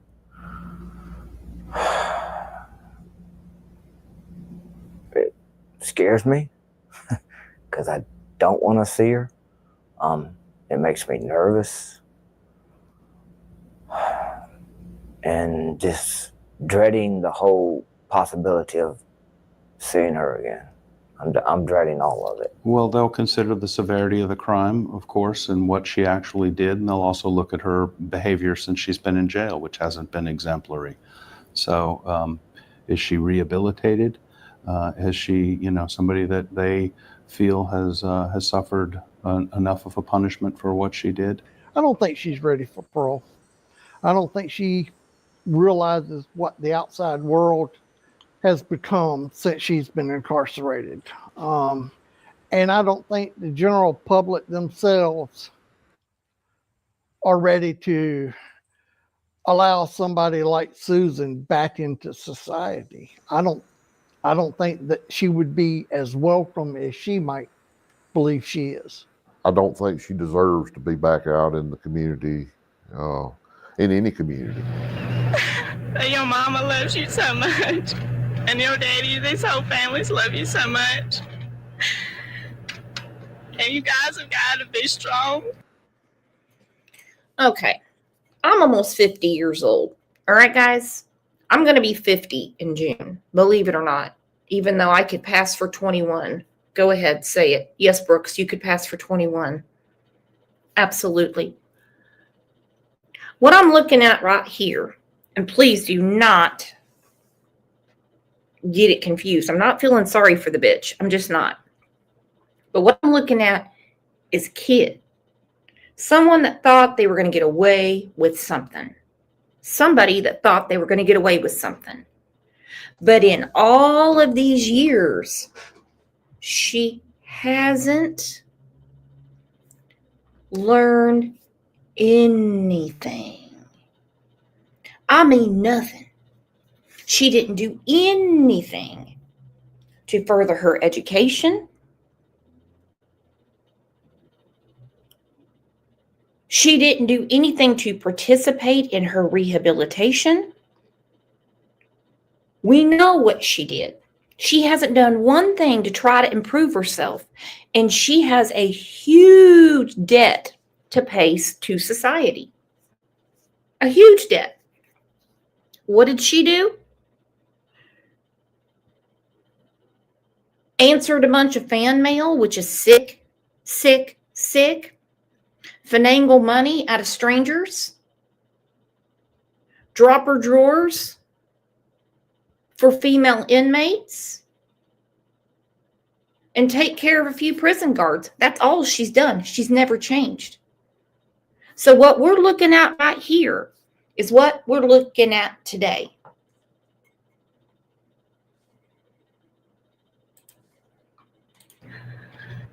I think that she is the same person she was in October of 1994. I don't think she's changed that much at all. I don't think that that kind of person can change. Whatever is broken inside of a human being that allows them to drive their car with 2 children in the backseat into a lake and then come up with this horrible lie accusing some, non-existent black man of having taken them, and then participating in a multi-day charade where the whole country is looking for this black man in a toboggan. Whatever was broken that allowed her to do that, is something I think that can't be fixed by incarceration. I think it's just, she just needs to remain where she's at. Will you be able to sleep better tonight knowing that at least there is a verdict?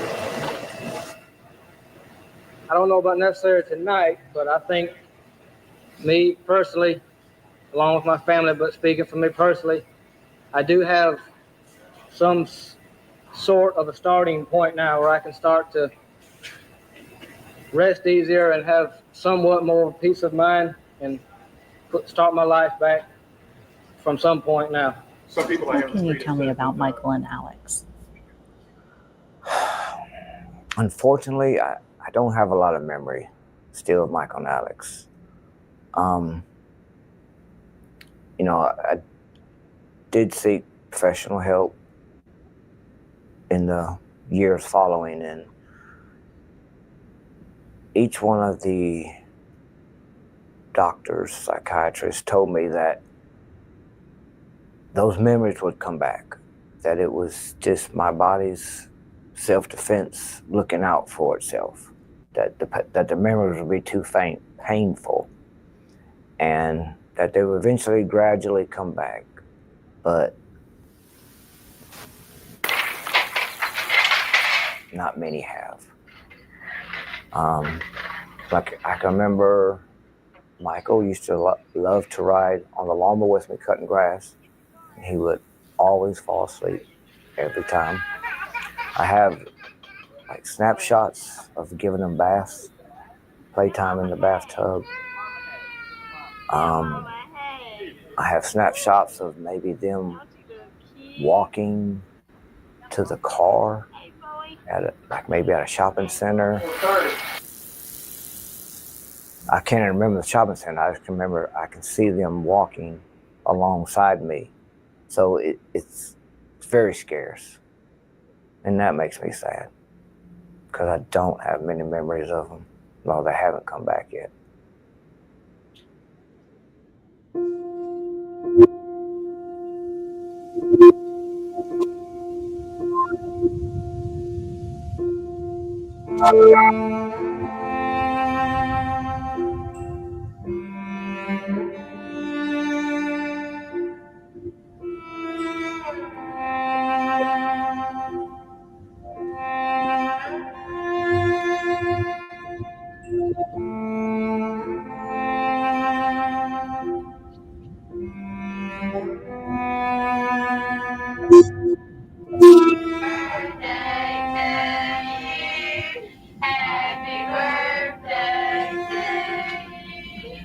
But you know, I still get people, heartfelt people that come up to me and tell me that, you know, they still pray for me. They still think about Michael and Alex. I had a older lady about 3 years ago tell me that she still had a picture of Michael and Alex on her refrigerator alongside her children and grandchildren. And it just made my heart smile. It made my eyes tear up. She, you know, this woman's not even related, but she still had a picture out of the newspaper. She told me it was a black and white picture, but it was still on her refrigerator. At that time, been 27 years later. And that amazes me. Gotta make you feel good. Absolutely, it makes you feel good. It definitely does.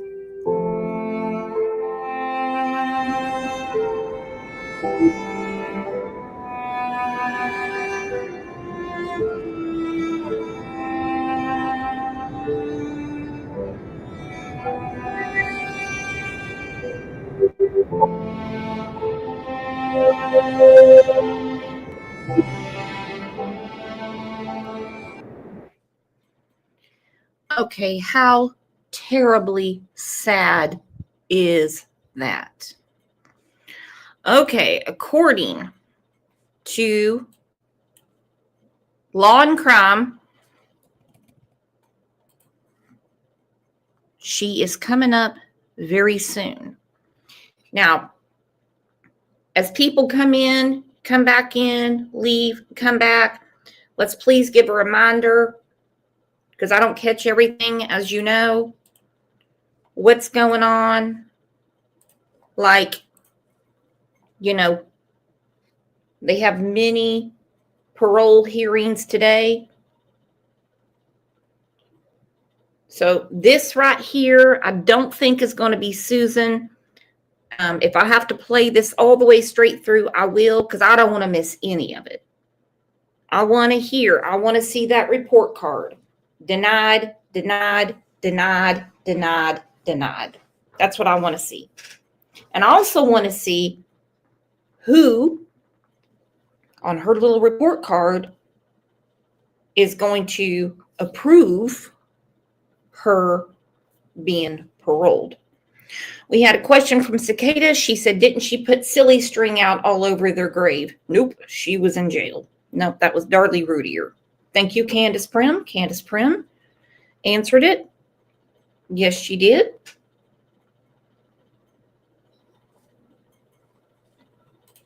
Pink Lotus said, I know the event because I was told about it, but I can't remember the events of that day. And that happens, that does happen when our bodies and our minds are going through too much for us to process. It's not adrenaline, it's something else. We got something in our brain that protects us. We'll see pictures of a traumatic day and not even put together actually being there. I know exactly what we're talking about, Pink Lotus. Well, old Susan, she's in a class of her own. Look at this with me.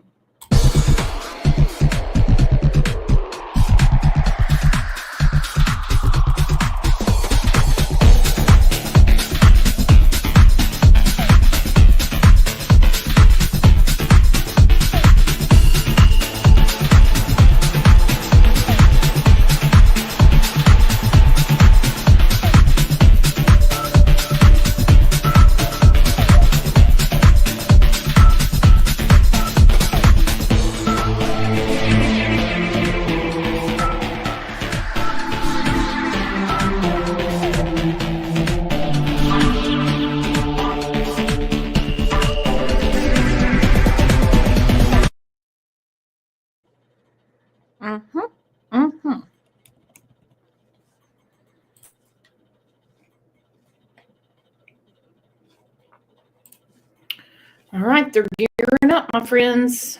They're gearing up. This is the first time we have ever covered a parole hearing. Ever. Ever. Now, we know with like trials, court cases, things like that, sometimes they start a little bit later, but I didn't even think about it. That's how stupid I am. That they would have to see other people, not just Susan. I would have gotten to Susan first thing in the morning. You know why? Because of the pain she has caused David Smith. Nani, how are members of a parole board picked? I think they work for corrections and they go to classes and they get put on the parole board. And that's how it works here. I can't say for South Carolina. Anita, will they show Susan or will we just hear her voice? My understanding is that they're actually bringing her ass there. I have a feeling they're going to zoom her in, but David will be there. I'm sorry, I still had you muted. My apologies. The board is, I just need to confirm there is some other conversation. Is everything? Okay, yes ma'am, we are ready. Thank you. Thank you so much. Ms. Hunter, if you can advise when the recording has begun. The recording has begun. Thank you. The time now is 11:41 a.m. We're resuming our hearings. Our next case will be case number 34. Case number 34, Susan Smith. One moment as Leith connects, and she does have supporters, and we'll be. Damn, I'm good. I got it right when they were bringing that bitch up. Did you hear it? Woo! Woo! If you all can let everybody on Facebook and everyone know, we're getting ready to see her. Too bad for all those people that jumped out. Be represented by Attorney Tommy Thomas. Thank you. One moment as all parties connect. Ms. Brown Hennerhan, I do have a statement that I need to read into the record, please. Yes, ma'am. Thank you. I have received this correspondence. It is addressed to the Honorable Chair Kimberly Frederick, dated November 20th, 2024. Please be advised that I will recuse myself in the parole hearing of Susan Smith, number 221487. I was acting warden at Camille Grand Correctional Center in 1999, where inmate Smith was housed, and subsequently transferred to Leith Correctional Institution. I have determined that it is appropriate to recuse to eliminate any appearance of affecting her opportunity for parole. Respectfully, Geraldine P. Muro. Thank you, Mrs. Muro. This is accepted. If you would please exit the room. Thank you.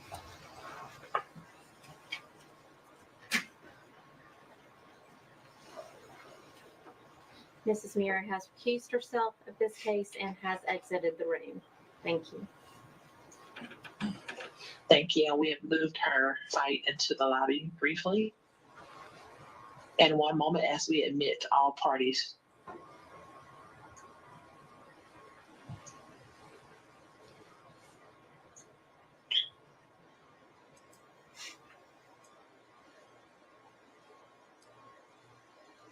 There at Leith, ma'am, confirming you are Miss Susan Smith. Yes, ma'am. Thank you. And Attorney Tommy Thomas, are you able to hear us? Yes, ma'am, I am. Thank you. And there at the support site, confirm you are here in support of Miss Susan Smith. They're asking, can you hear? Yes, we can hear. And you're here in support of Miss Smith? Yes, ma'am. Thank you all for joining you before the board. Please wait for the chairman to address you. Good morning, Ms. Smith. Good morning, Mr. Thomas, and good morning to the folks at Watkins. Thank you all for being here with us today. We hope everyone is doing well. Ms. Smith, I want you to know that we have received the packet of information that Mr. Thomas's office provided to us on your behalf, and we have reviewed that packet. So thank you for submitting that in advance of this hearing today. Mr. Thomas, are you going to begin, or is your client going to begin? Yes, ma'am, I'll be glad to begin. Yes, sir. Members of the board, good morning. This is Susan Smith's parole hearing. This has probably been one of the most difficult cases that I have had to put together for a parole presentation. Just lots of different factors to consider. She's been convicted of murder, of course. She has served 30 years, and she was 23 at the time that this incident occurred. She was sentenced to life with the eligibility of parole, so that's why she is here today. I'm not really going to speak much about the crime. There are some things that I want to cover, and that's not out of disrespect. We were very concerned about that. Today is Susan's parole hearing, and so today is going to be about Susan, and I want to make sure that the things that are important not only to her but to this hearing, this board, are presented. And I want to thank you in advance for your time to listen to everything. This story is really a mental health story.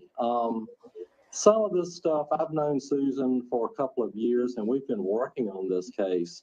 One of the things when I first met her was, of course, trying to kind of figure out some rhyme or reason as to, how these things have happened, and was able to find and have someone come to see her on a routine basis for counseling, and also to try to help her, through the daily things with Department of Corrections.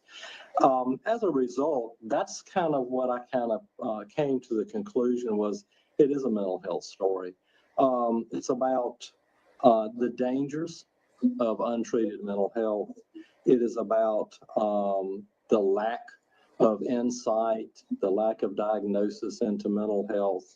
And it's about stigmas, old stigmas. Of course, I'm 68 years old. I remember those. Hopefully, they're not as bad today. Susan was hospitalized as a young teen for a short period of time for mental health treatment. And not to disparage anybody, but her mom was telling folks that she was in the hospital because she had a strep infection. So those were things that we didn't talk about. Those were things that were pushed under the rug, so to speak, because they were embarrassing. They showed weakness.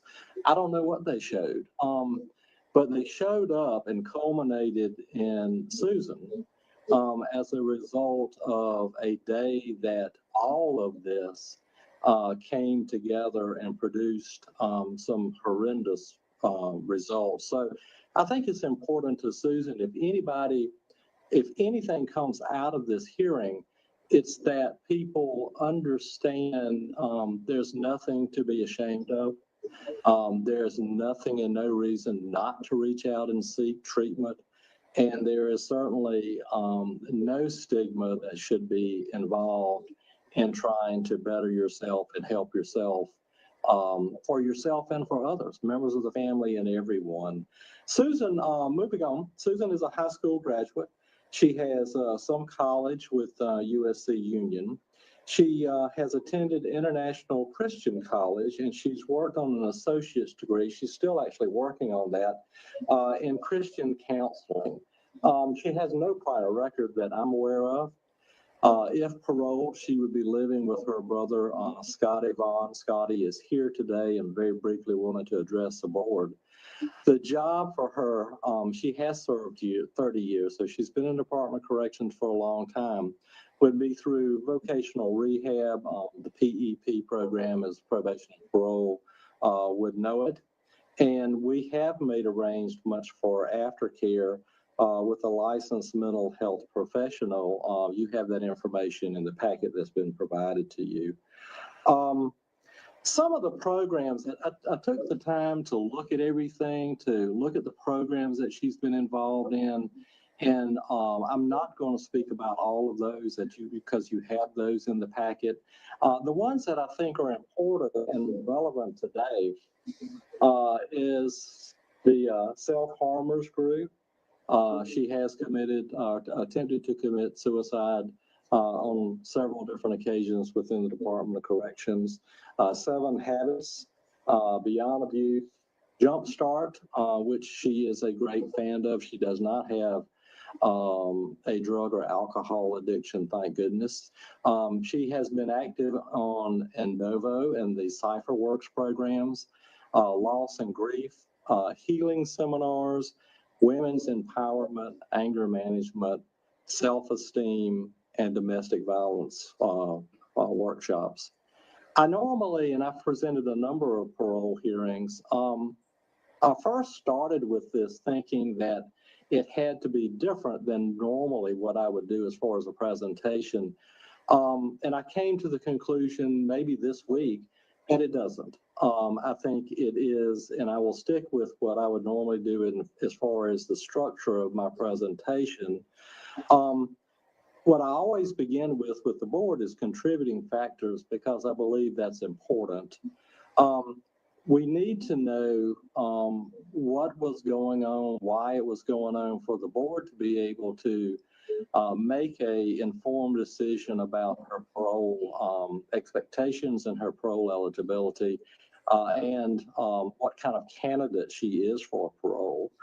One of the things that has jumped out at me, and I saw this last night in the media, and I know that Susan wants to speak, and because she feels like it's important to get the truth out there, is this is not about the love for another man. I saw it on local TV about how this was all about another man and him not wanting children. From what I have been able to determine, that is just not true. I have spoken with David Bruck, who was a defense attorney on a number of different occasions. David has been a great source of information in regards to Susan. He indicated to me that this was a theory of a motive by the state. That's where we think it developed. However, this was never proven at trial, and it was actually abandoned by the state. So, but it has stuck. And I just wanted to, I know it's important to her to bring this to your attention.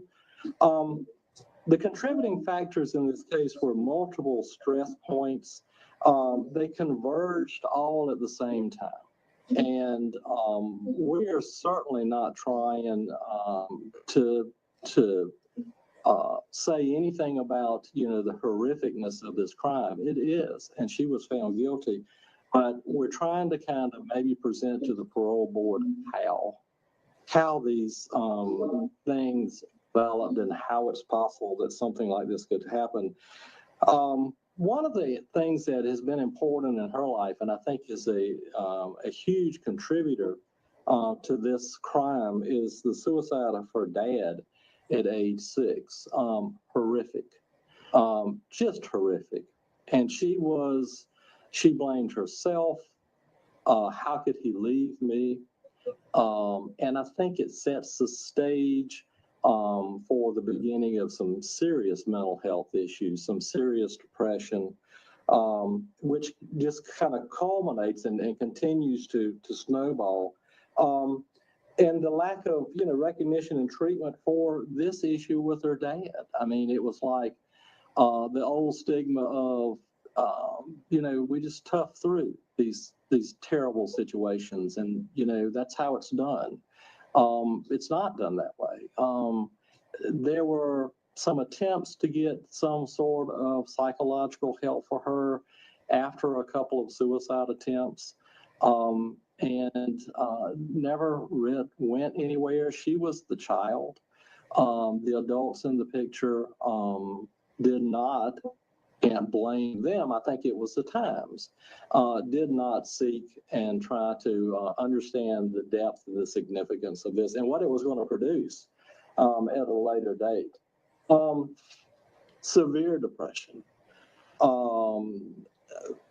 potentially depression after the birth of her last child, which was also undiagnosed, and that postpartum depression that existed in a severe situation. Just in culmination, I apologize for. Okay.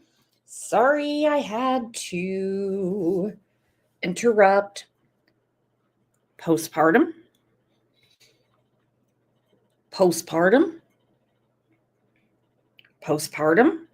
Obviously, we knew about postpartum depression back in the 90s because Andrea Yates went to a mental institution. Okay? She refuses parole every year because she's scared of herself. She's scared of what she understands her illness. She understands it. Oh, Rusty didn't, but Andrea Yates does. If it's postpartum, then it should have been brought up in that trial back in the 90s.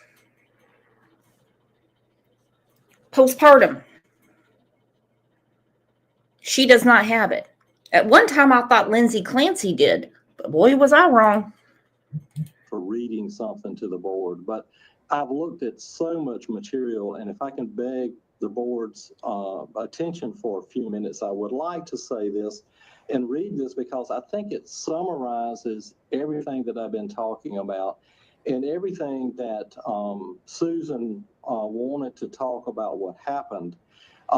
She said to me, and this was not in preparation for parole, I found this buried in a bunch of documents that had been provided to me. And it is from Susan. And she says, I believe this is what happened to me on October 25th, 1994. I lost touch with reality. My thoughts were not rational nor logic. I don't think I understood that if I allowed this car to go into the lake, that I would never see my children again. The finality of it was not real to me because my thoughts were so screwed up at the time. My mind, I thought, was doing what was best for them. I knew Jesus would take better care of them than I could. It was truly a moment of insanity. There are no easy explanations and not much understanding. How can you make sense of something that is senseless? And I think that shows the remorse that she's had. She's lived with this for forever since this thing. When I first met her and I would go and see her, remorse is difficult. You know, that's something with the parole hearings that I've presented for years is to how do you say, how do you demonstrate remorse? People do it in different manners. And I always look for that. I always ask my clients, you know, and look for the remorse. I could see the pain on her face. It was so difficult. Talking about things were extremely difficult. And not because she didn't want to talk about them, it's just because it was so hard to talk about them.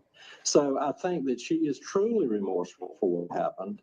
And I think she would do anything in the world to bring these children back. But moving on to the next consideration in this presentation is really changes. What changes has she made in herself in prison? One of the things I think is important is that she has no prior history. Nothing that would lead up to believe that someone would be capable of a crime of this nature, which I think is also indicative of what their risk is if the board was inclined to allow her to participate on parole.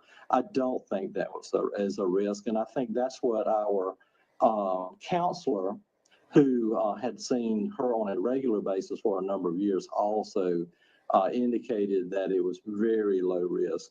She's been IRC chairman within the institution. That means something. You're voted on by your peers, and it is an honor to be in that position. She has been a math tutor in education. She's helped numerous inmates obtain their GED. She's been in the character arts program, prison fellowship, which is, I think, is extremely important to her. She's much stronger in her faith than she has ever been. And that is a comfort for her. It's something that that she enjoys. It's something that is extremely important. Jumpstart, good program. She's been in that program. She would actually like to go to Jumpstart if the board would consider her for parole. He has been out of the program for a couple of years, and that would be, she'd have to do some other things for that to happen. So that's why we have chosen that she would go and live with her brother. Good, solid individual in the community, willing to help her in any manner. And one thing I've noticed from the family and friends is that we mourn with her the pain of this crime, but we still love her and we're there for her. So she has that for her, and which is a great resource if the board was going to consider her for parole. One of the other things I've noticed is giving back to the community, arts and crafts. She's made arts and crafts that she's donated to charity. She's helped St. Jude's. She's helped staff members. She said that an insight into what's going on with her, stand on her own 2 feet, not to be influenced by others, live a better life, think before acting. And, you know, other people are affected by your decisions and your actions, and the importance of mental health. I think that comes back into what we're talking about, it's not an excuse, but it is certainly some indication or maybe explanation as to what was going on. The goals, and this is my final area for my presentation, is that I don't think she'll ever be able to forgive herself. That is something that she struggles with forever. I don't think that creates a danger to anyone, except potentially maybe a danger to her. Her medications, her mental health medications, have been balanced well by the Department of Corrections. I think she thinks as clear now as she ever has. I think that she is able to establish goals and what she would like to do in her life. And I think on the top of that list is to give back and to try to help others. She said that no one should suffer in the way that in their treatment. There is help available, and she wants to help to get out and maybe help to promote that that concept that there's help out there. You just have to seek it. And she said she'd like to live a quiet life. She would welcome supervision if granted parole, and maybe that is the best thing about this situation. From that type of situation is that if she's granted parole, it is for life, and she will be supervised and she will be monitored by the Department of Probation and Parole Services for the rest of her life. She said that she would welcome that because that is another pillar of stability that is available for her that she can reach out to. And she said that that would be a vital and instrumental part of her life. She loves animals. She said that would like to find a job helping with dogs and cats. I often ask my clients, if you could choose and you could make these wishes come true, what would you like to do? You know, what is the job that you truly would enjoy? Often that's different than the job that we have. And I think that job for Susan is the care for animals and being involved in that area of help. In closing,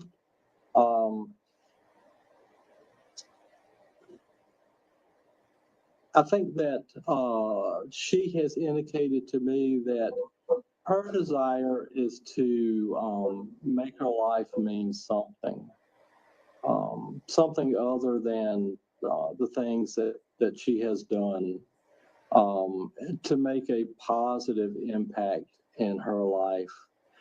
I talked to somebody, I've spoken to a number of people, and I've spoken to one person that told me, they were at the trial, and they said that their impression of Susan was that she was living to die. I didn't really understand that.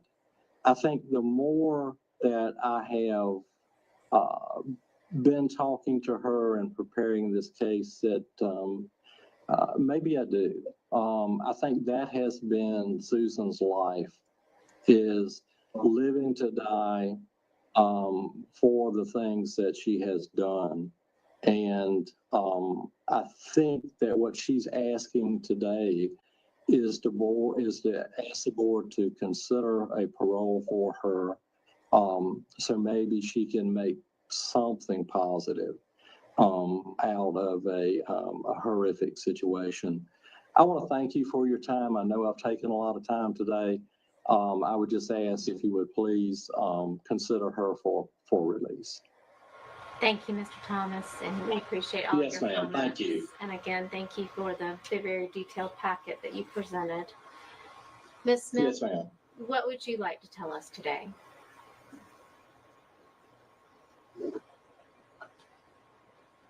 First of all, I want to say how very sorry I am.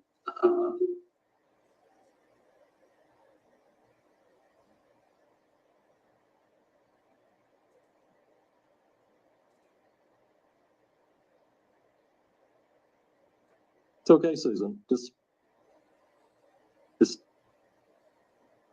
Just talk with us.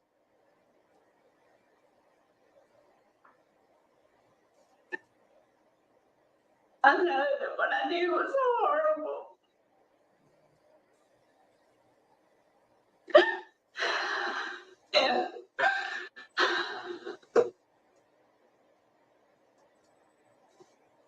And I would give anything if I could go back and change it.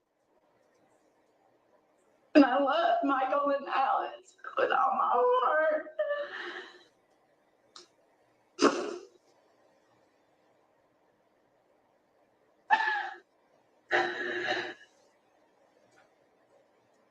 Ms. Smith, were you under the influence of drugs or alcohol the night that you murdered your children?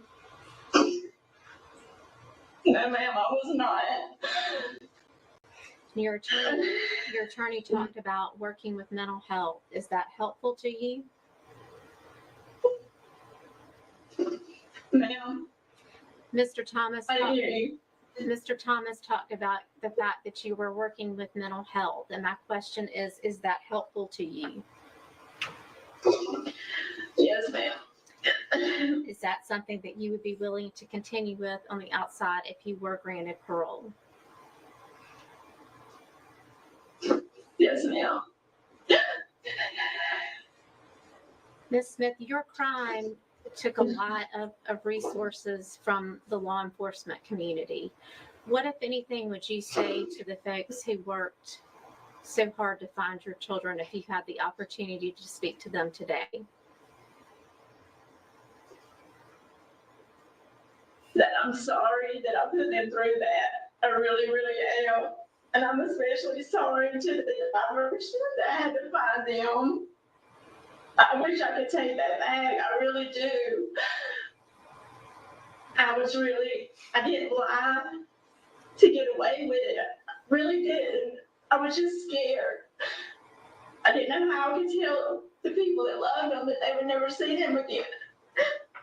I didn't know how I could tell David he couldn't see his sons again. And I'm sorry. I don't know. I know that's not enough. I know it's not, but I don't know. I know that it's just have like words, but they come from my heart. They really do. Right. One of the things that we review is your institutional record, and you've had some infractions throughout the years, some involving the use of some narcotics. Do you have any issues with drugs or alcohol at this point? I don't. No, ma'am, I don't. And you had a recent disciplinary infraction just a few months ago. So why should this board think that if we grant you parole that you're going to go out and follow the rules and the laws of society if you do not follow the rules within the institution? Well, this last infraction, I was trusted the wrong person. This lady contacted me and I trusted her. I thought she was going to do a documentary on mental health. And I really am not guilty of what they charged me with. And I have filed an appeal on that charge. And as far as your question, I've never been in trouble before, and the things that I have been found guilty of in here have been just stupidity. I know I made a lot of mistakes in here, and I have learned from them. And before this last infraction, it had been 10 years, because I grew up and I knew that I needed to stop making dumb decisions, and I did. I knew it was time to grow up and do the right thing. I just made a lot of dumb choices and mistakes in here. So I know I've learned from those mistakes. What do you feel is the most important thing that you've learned while you've been incarcerated? Ma'am? What do you think is the most important thing that you have learned while you have been incarcerated?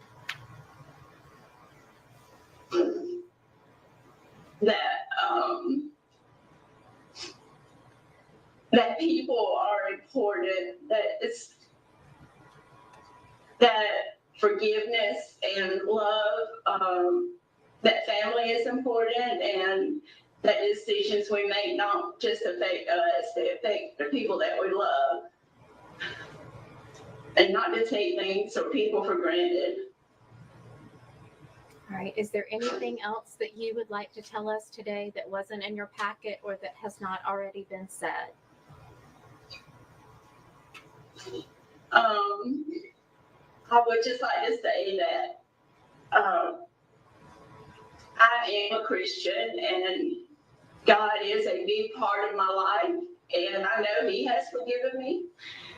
And it is by His grace and mercy and I have a lot of faith, and I live by that every day. And I just ask that you show that same kind of mercy as well. And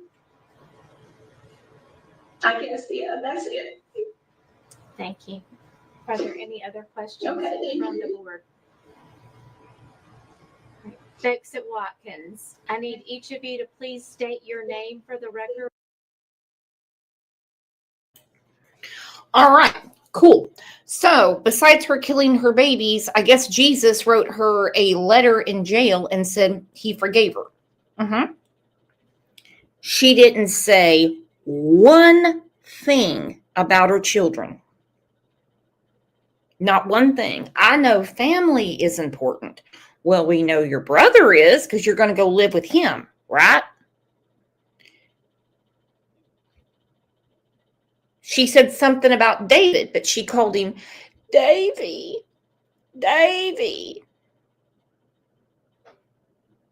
I would have read her back what the book of Matthew says, what Jesus says, what Jesus said about hurting one of these little ones. She never once mentioned, and I was listening intently, for the names Michael and Alex. But she's got to throw it out there. I know He forgives me. Okay, well, Jesus isn't there, hon. He's busy. Jesus got things to do. Jesus is busy. His birthday's coming up, okay? He's planning for a huge worldwide celebration. He don't have time for your ass. No remorse for Michael and Alex. Would her boys forgive her? Let's just say Jesus sweeps her up to heaven right now. Would her boys forgive her? Or would they say, I don't know her? In your relationship to Miss Smith. Ma'am, can we begin with you, please?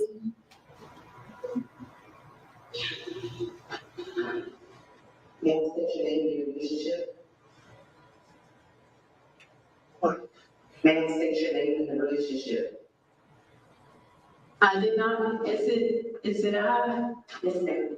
I'm Ann Curry, and I'm a long-term friend and supporter of Susan. Thank you, Miss Curry. And sir, your name, please? And I think, state your name, sir, in your relationship. State your name and relationship. Okay, I'm the Reverend Tom Curry. I've known Susan briefly when she was a teenager, when I was called in for one session each, counseling about two different matters, once by her teacher and once by Susan. And I testified at her trial, which in the sentencing phase, and I have kept up with her by writing her weekly for the last 30 years. I did this because I felt that she needed somebody to remind her that her whole life was not caught up in that one experience, but that she could put her life back together, because her life was in such turmoil when all this happened. And I think she's a different person now. And that's what I want to talk about when I get a chance to say a word about it. I have new hearing aids, and I can't always hear your questions, but my mind's fine, and I'm just a retired Presbyterian minister alone. Well, thank you, Mr. Curry. We appreciate that, and you're welcome. You're welcome to make your statement that you would like to make right now. All right. Okay, I want to start with her trial. Mr. Curry, let me interrupt you before you get too far into that. We are not here to retry her case in any form or fashion. That is not the purpose of the parole board. We are here to determine if she is a good candidate for parole, and if so, we would set the parameters of that parole. But in no way can we discuss the trial or retry her case. She was convicted of 2 counts of murder. If you'd like to speak to anything outside of that, you're welcome to. Okay, Nina. I just want to say 2 things about the trial. I only went to the trial for one part of one morning to testify in the sentencing phase against the death penalty.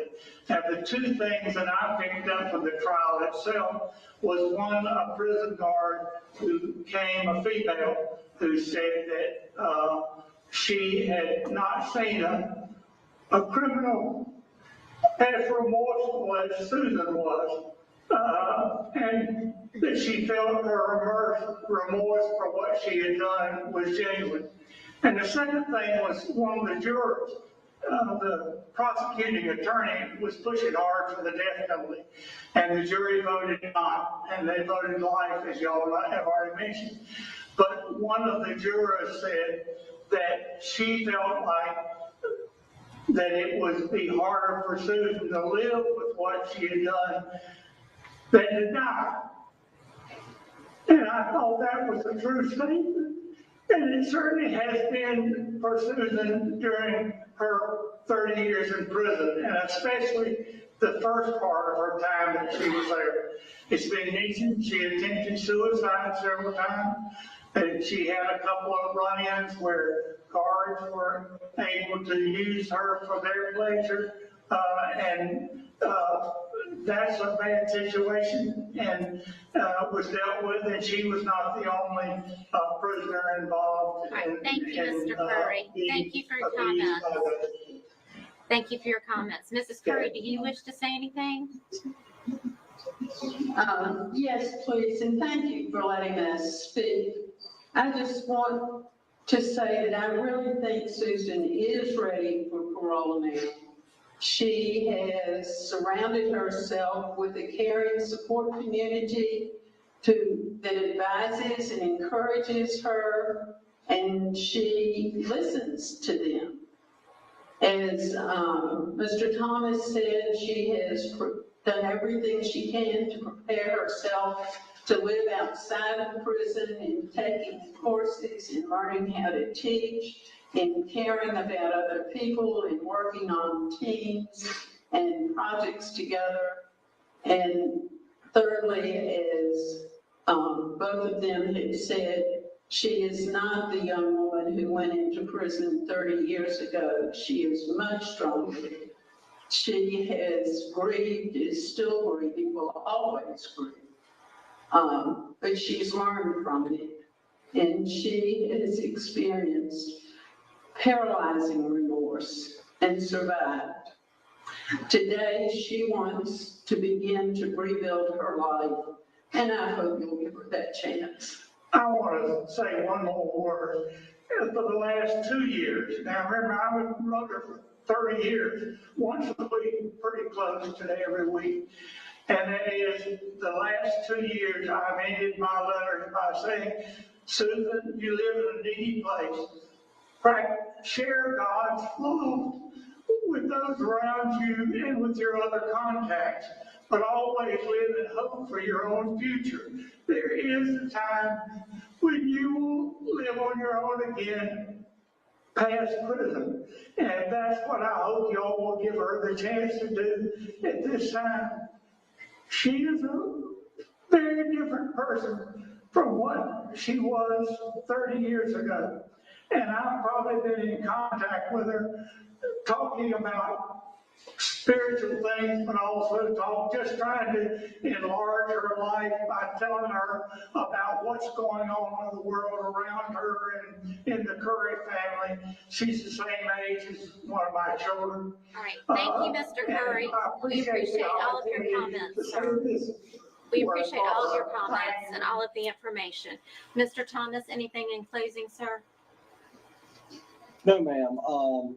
Nothing further than I really would ask the board to take the time to consider Susan's request for parole. I do believe that if we look at insight into things that we've done and as far as things that we need to do to get out of the Department of Corrections and to try to make our life worthwhile or mean something, I think Susan is at that point.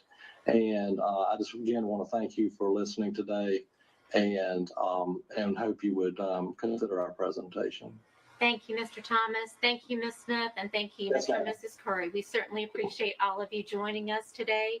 If you all will please exit the rooms, we will have an answer for you later today. Thank you for joining us. Thank you. One moment as the room clears.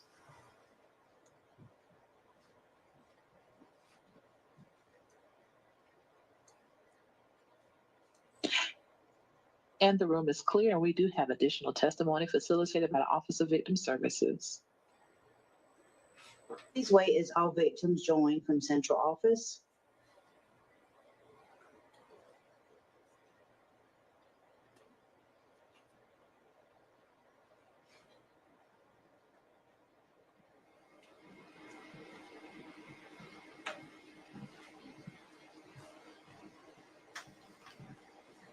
Good afternoon.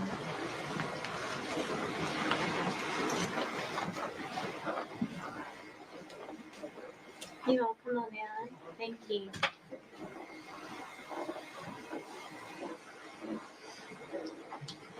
Can you move just a little further around so we can get everyone in? Thank you so much.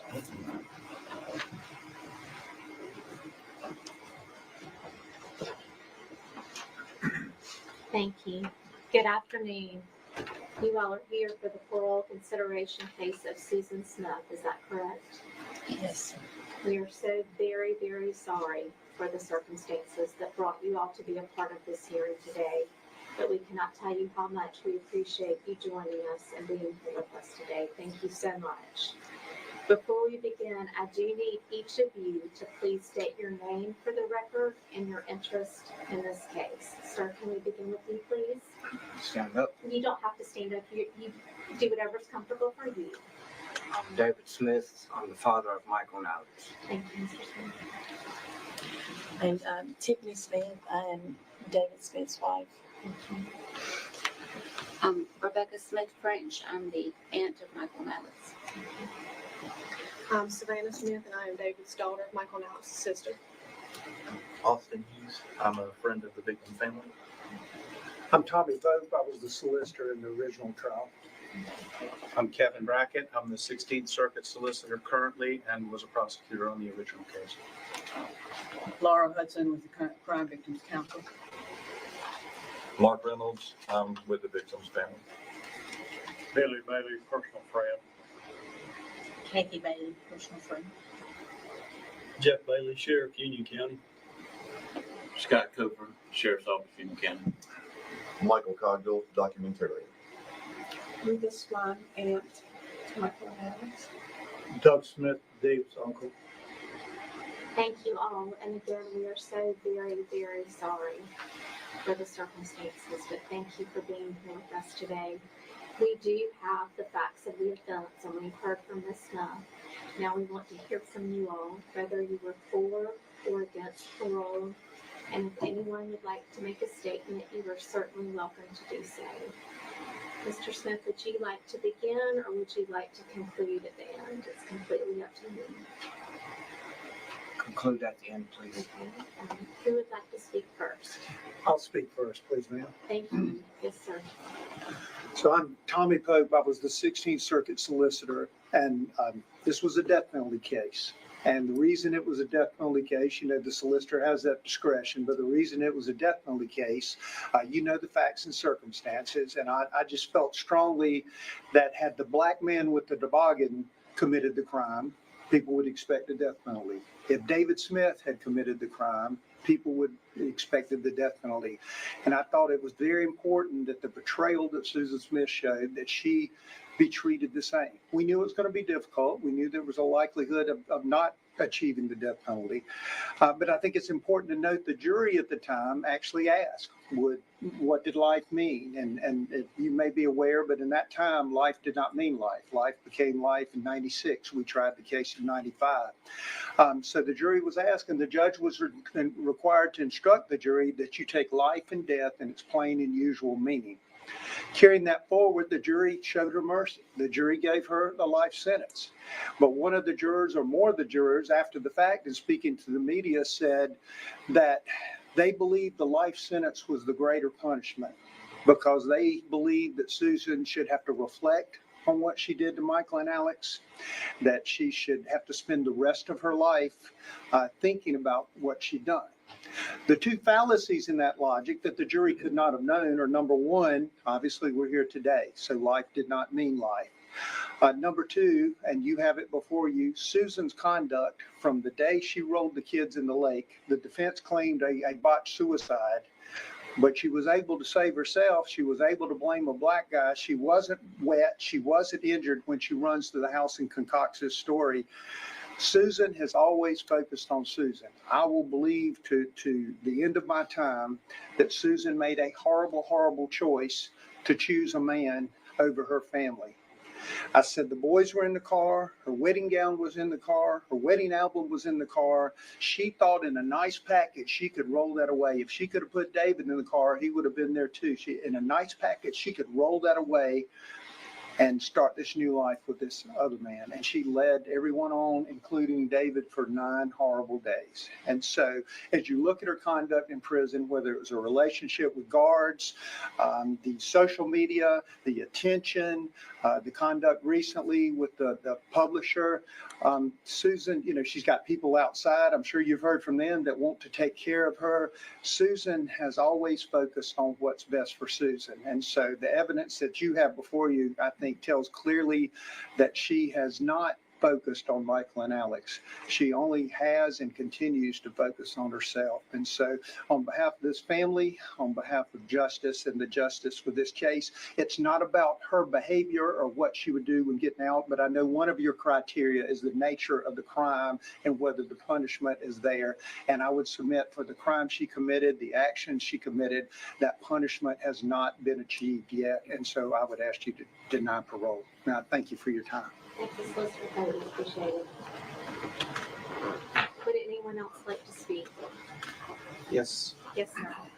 Madam Chairman, Chair Lady, and members of the board, thank you so much for giving me the opportunity to speak here today.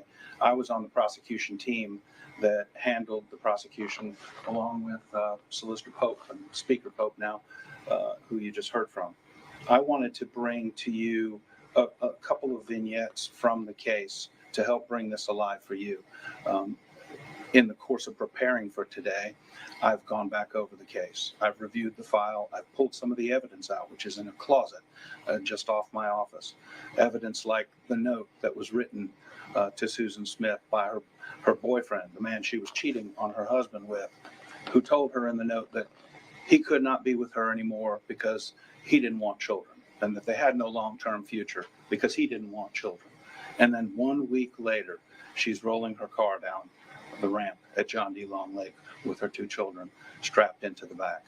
She betrayed her husband when she cheated on him, and she betrayed her children against the laws of nature when she should have been sworn to protect those children. She betrayed them when she left them in the seat and rolled that car down, and she was not trying to commit suicide. She was trying to change her life. She wanted to kill her old life and start anew. She was wearing a sweatshirt that the man who she was cheating with had given to her when she was on TV 2 hours later after claiming that a black man in a toboggan had carjacked her and spirited her 2 children away. How many black men in red Mazdas got pulled over across the country because they were looking for those two kids and they were looking for this fictitious man that didn't exist, purely a figment of her imagination. I was on the banks of John D. Long Lake, standing there with about 40 or 45 people, 50 people, as the tow truck from Greer's Wrecker launched its line into the water where divers hooked it up to the car and pulled it out. Total silence as that car emerged from the dark water. Everybody sitting there hoping and praying that maybe it was a different car. Maybe it was a wrong car. Maybe the kids weren't in there. Not a word was said. That was one of the most haunting memories of my life, and it will live with me forever. And that's the last point I want to make. You're going to hear from this man, and he's going to tell you what this did to him. I can't begin to describe it. I sat in court and listened to him testify, and it was heart-wrenching as he described that his hopes and dreams for the future were destroyed that night when she killed their two children. This didn't just traumatize him. It traumatized Union. It traumatized South Carolina. The entire country was in the grips of her lie and her treachery. The entire country, this was a global sensation. People were fixated on this. They're not the only victims. And on behalf of the community that I represent now, I don't believe she should ever be released from jail until the last person alive who remembers Michael and Alex is dead. And that will not be in her lifetime. She should never be released, and she should not be released now. His hopes and dreams were dashed. I hope you dash hers today and every 2 years hereafter. Thank you so much. Does anyone else wish to speak?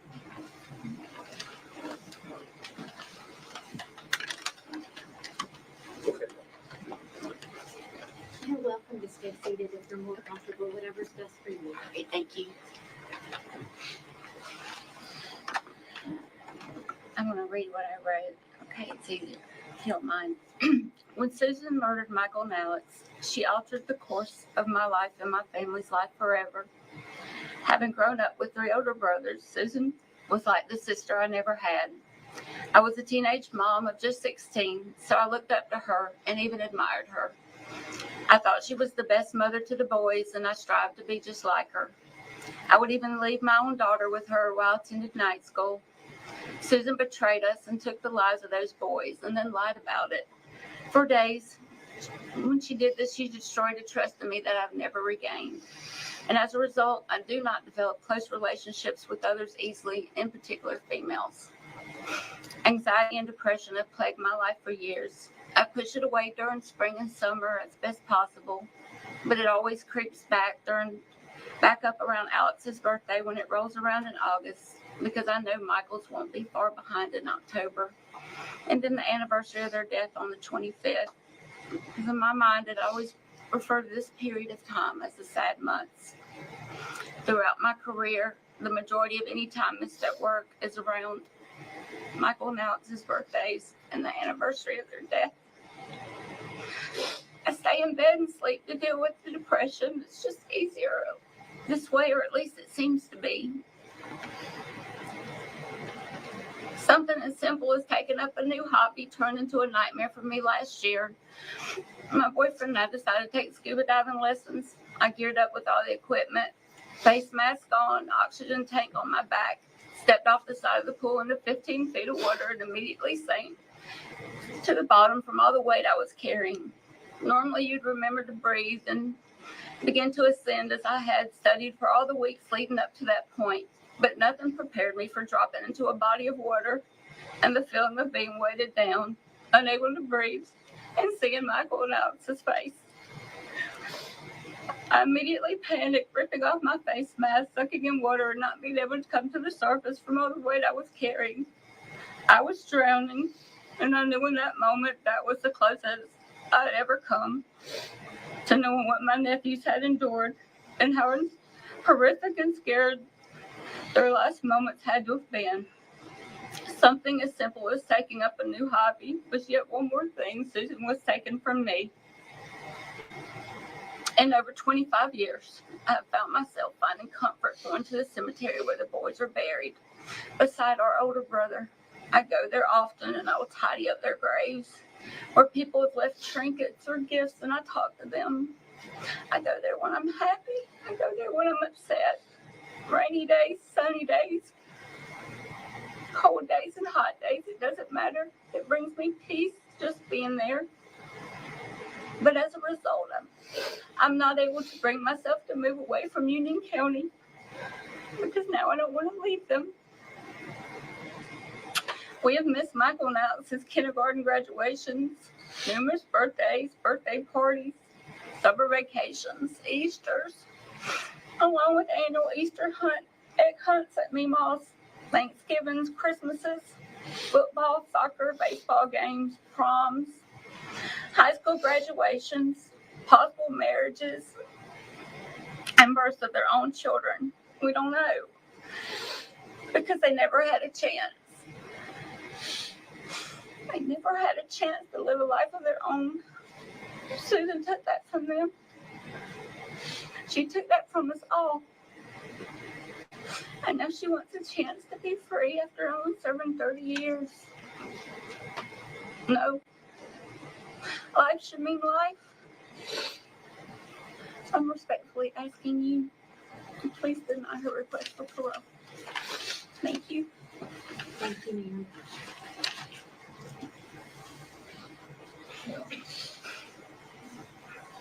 I apologize if I get a little bit emotional. I drove down from Detroit on Monday night, which was Halloween before of that week. And a young man, middle-aged man then, I'm an old man now, but the boys never got to. As Becky said, they missed a lot. They missed their life. Today they would be in their 30s. David would probably be a granddad. The boys were still here. I took my sister out to the lake yesterday, and it's a beautiful drive out there. And I was just thinking, all that time she had time to change her mind, to stop and turn around and not go through with it, but she did. And then the boys were gone. A year later, I came back down for the trial. Tommy Pope did a good job. They proved that she was guilty. During the sentencing trial, they came back and recommended life. Tommy had argued for the death penalty. The family was for death penalty. They come back and recommended life. But we said, well, we'll live with it. You know, she'll have to live with it every day for the rest of her life. So we were satisfied with life, but we do not want a parole. We were against any parole for her. And then two other items going back 30 years. The Friday morning after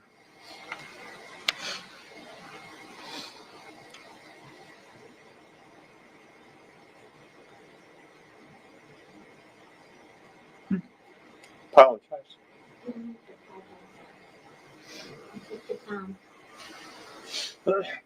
But the Friday morning after, David, his dad, my brother's wife, and I, the four of us, were sitting at Holcomb Funeral Home in Union and discussing the funeral arrangements. David asked to see the boys, and Mr. Holcomb had a funny look on his face, and he said, "Mr. Smith, could I see you?"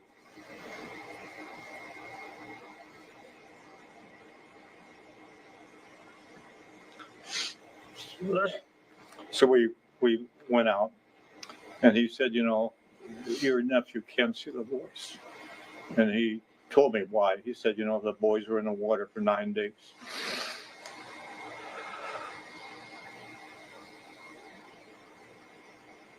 So I went back and told David, I said, "You know, it's better that you don't see the boys." And I think deep down he understood why.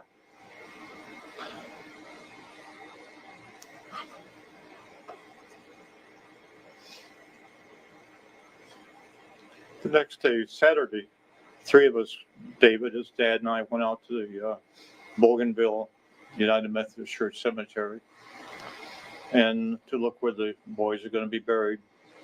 And David's brother, Danny, who had died 3 years earlier, was buried there. David wanted his boys buried next to his brother, their uncle.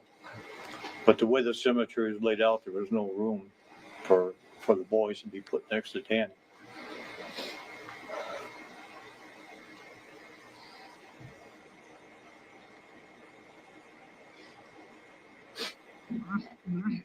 So I found the cemetery custodian and asked him if it were possible to move Danny. And he said, well, yes, if that's what the family wants, we can move Danny. So I went back and saw my brother. Said, David wants the boys to be next to their uncle. Would you have a problem if we moved Danny?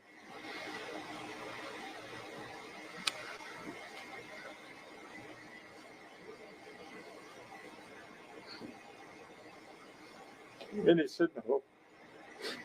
So if you go out to the cemetery, you'll find that Danny and the boys are side by side.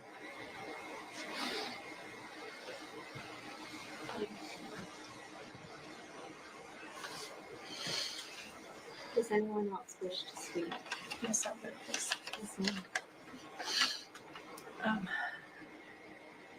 So as David's wife, I have stood by him for the last 30 years and watched his pain, his suffering, his dark days that you cannot imagine. It's been hard as a loving wife to stand back and watch him suffer the pain that he has gone through. To not want to get out of bed some days. To not be able to get out of bed.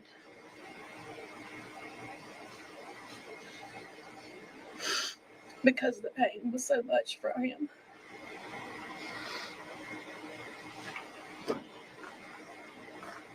And for 30 years, we had thought this day would never come. But yet here we are.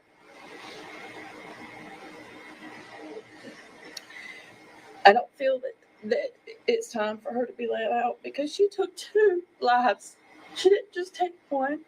She took 2 precious little boys that we haven't been able to watch grow up.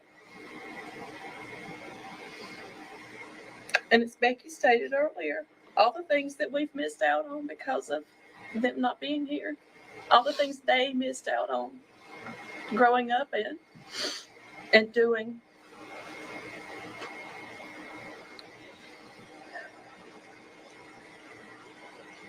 And for her to be in prison for the last 30 years, you would think that she would have thought about what she's done. She would have said, I'm sorry. But she hasn't said, I'm sorry. She hasn't even called him. Hasn't even told him she was sorry. Much less the world. For 9 days, all I can think about is how much she lied and manipulated everybody. The whole world. I watched it and believed her myself. I wanted her to be telling the truth. But to be betrayed by her lies. And that just makes me feel like if she could do that then, whatever she's told you today, I'm sure were probably lies as well. Because she has shown in her last 30 years what she does in prison. She's all about herself. It's all about what she can do to make her life better.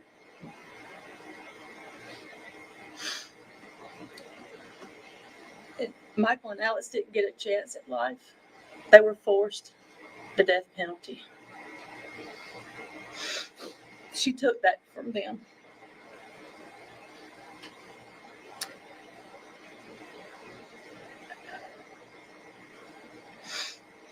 The lives of this family has been forever changed. It caused us to be a little overprotective of our now daughter. A little bit more than we probably should have been. because we were afraid something might happen to her.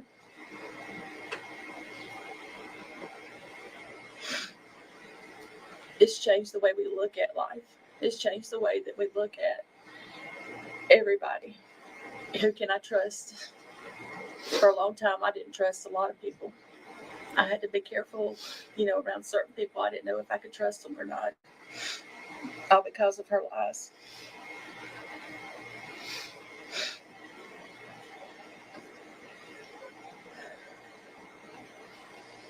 So to give this family some peace, it would be best if Susan stayed behind bars and stay in prison for the rest of her life. I respectfully ask you to keep her in. Thank you.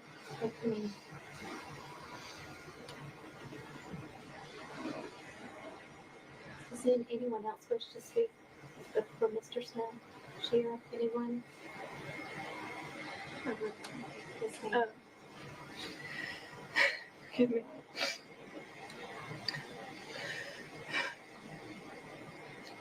Most of what I have to say is going to be pretty redundant. But primarily, I would just like to focus on,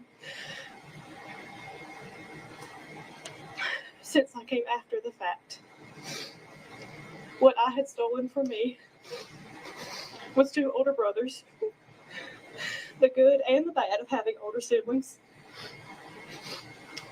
And I now try to use my life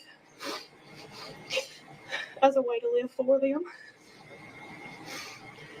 And growing up, I didn't quite understand it my whole life, but when I finally did, I felt like I had witnessed it, like I was there. The pain that not only was caused to me in like a domino effect, but what I have seen firsthand with my father, my aunt, and our whole hometown. We can no longer say that we're from Union County without Susan's actions being brought up.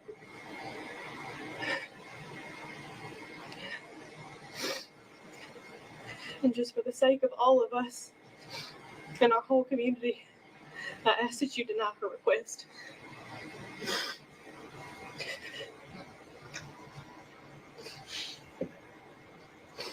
Mr. Smith, you're welcome to stay seated if you are uncomfortable.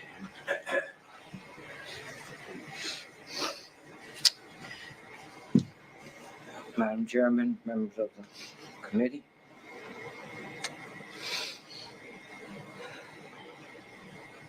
It's been a tough 30 years. I'm not here to speak about what she's done in prison. You all have the records and accounts of all that.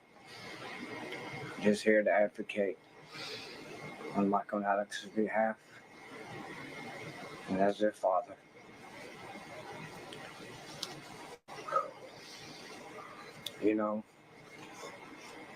God gives us free choice.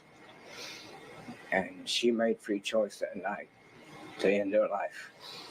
This wasn't a tragic mistake. It wasn't something that she didn't mean to do. She purposely meant to end her life. I never have felt any remorse from her for it. She's never expressed any to me. I never seen it on paper.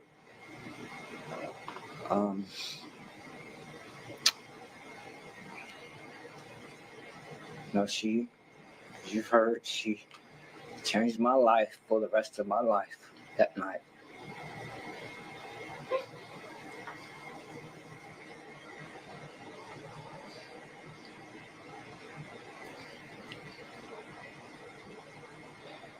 Some for the better, some for the worse, but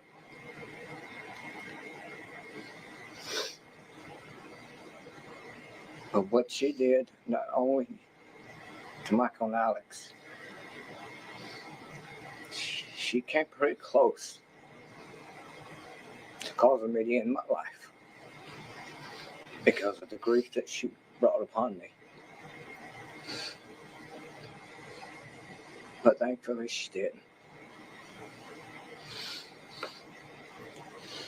I understand back in 95 that through the state's law, life imprisonment, 30 years to life. And now that's different, but at that time, that's what counts. I understand that.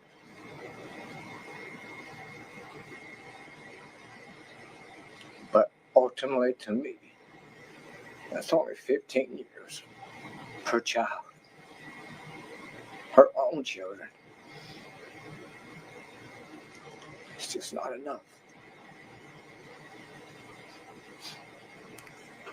So I'm asking that you please deny her parole today. And hopefully in the future, but specifically today. Not let her out. I miss them very much. And I love them very much. And I will be here every 2 years going forward to ensure that their death doesn't go in vain. Thank you. Thank you so much, Mr. Smith. Again, please know how very, very sorry this board is to all of you for all the pain that this crime caused you. But we sincerely appreciate you all being here with us today. Thank you very much. And thank you for the reminder with the picture of Alex and Michael. They were beautiful children. So thank you for reminding us of that today. We wish you the very best. And if no one else has anything else that they would like to say, if you all will exit with these ladies over here, we'll have an answer for you shortly. Thank you so much for being here.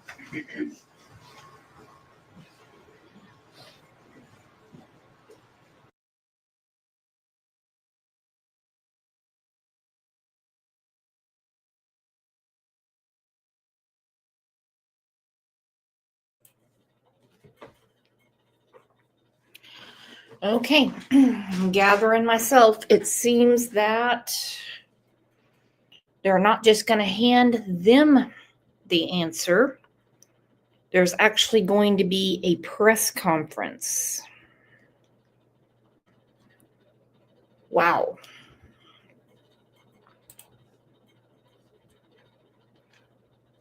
Stillwater said, Brooks, when are we going to know? I don't know. This is not your normal run-of-the-mill parole hearing. Whew. Shonda said, just ripped my heart out of my chest. Me too. Me too. I don't even know what to say right now. I have no idea. They said they would have it shortly. Now, I don't know what shortly means because it's almost 1 o'clock there.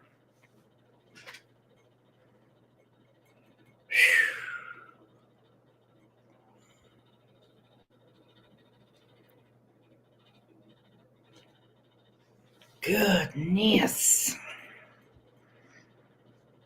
Exactly. Sonia said no words. No words. None. Danny Dane.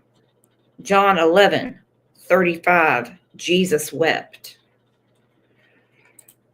Out of everyone that spoke today, who got you the most?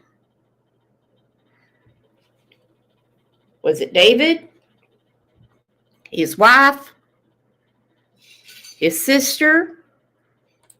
Bella. So, Brooks, are you going to stay until the conference? Yes, absolutely. Absolutely. But remember, we got to do this again in 2 more years.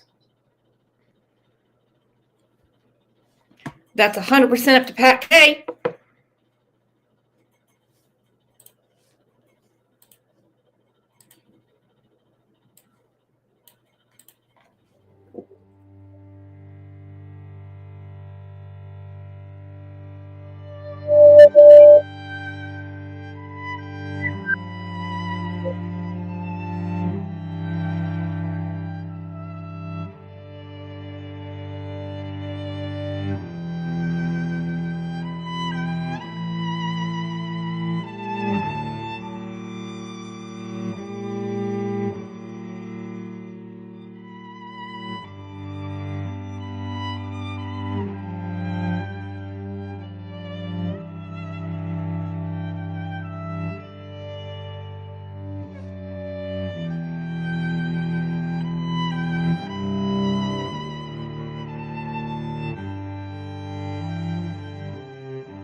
To think, just to think that they would be in their 30s, working, owning homes, probably wives and children of their own, unless they're like my kids. Seriously, unless they're like my kids. They're not having kids. Snow said, we don't have these monsters on our streets. What do you mean? People are sick everywhere. What do you mean? Cicada, exactly. Having kids, a career. Yeah, I mean, evil, you never know when it's going to poke up. You just don't know. Elaine said, how long will it say no? I don't know. They said shortly. Oh, CJK said the news is reporting it was denied. I have not seen that, and I've got all my alerts set.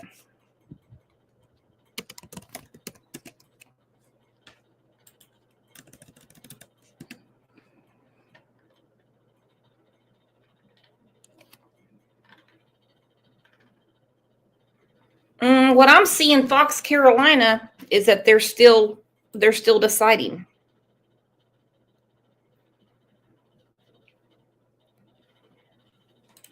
Oh no, you're right, Snow. We don't want those people out there. Marlena, you're right. Being productive men, raising beautiful families. Yeah, exactly. Okay, Susan, can someone send me something? Por favor?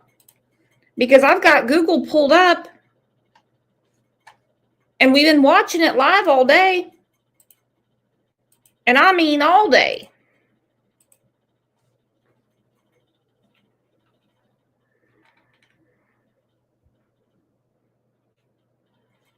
The earliest one I see is from 3 minutes ago that says that they will come back. Yeah, just someone send me a source. We got Law and Crime up here. Jackie, Law and Crime is up right here. They said stand by for press conference.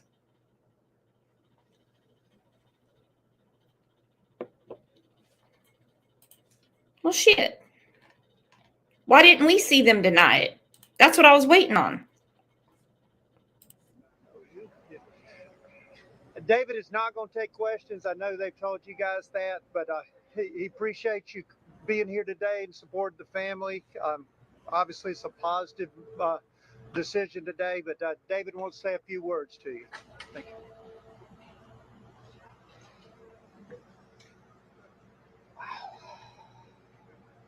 You know, today has been 30 years coming. Wasn't sure how to feel, what to expect. I know what I was hoping. I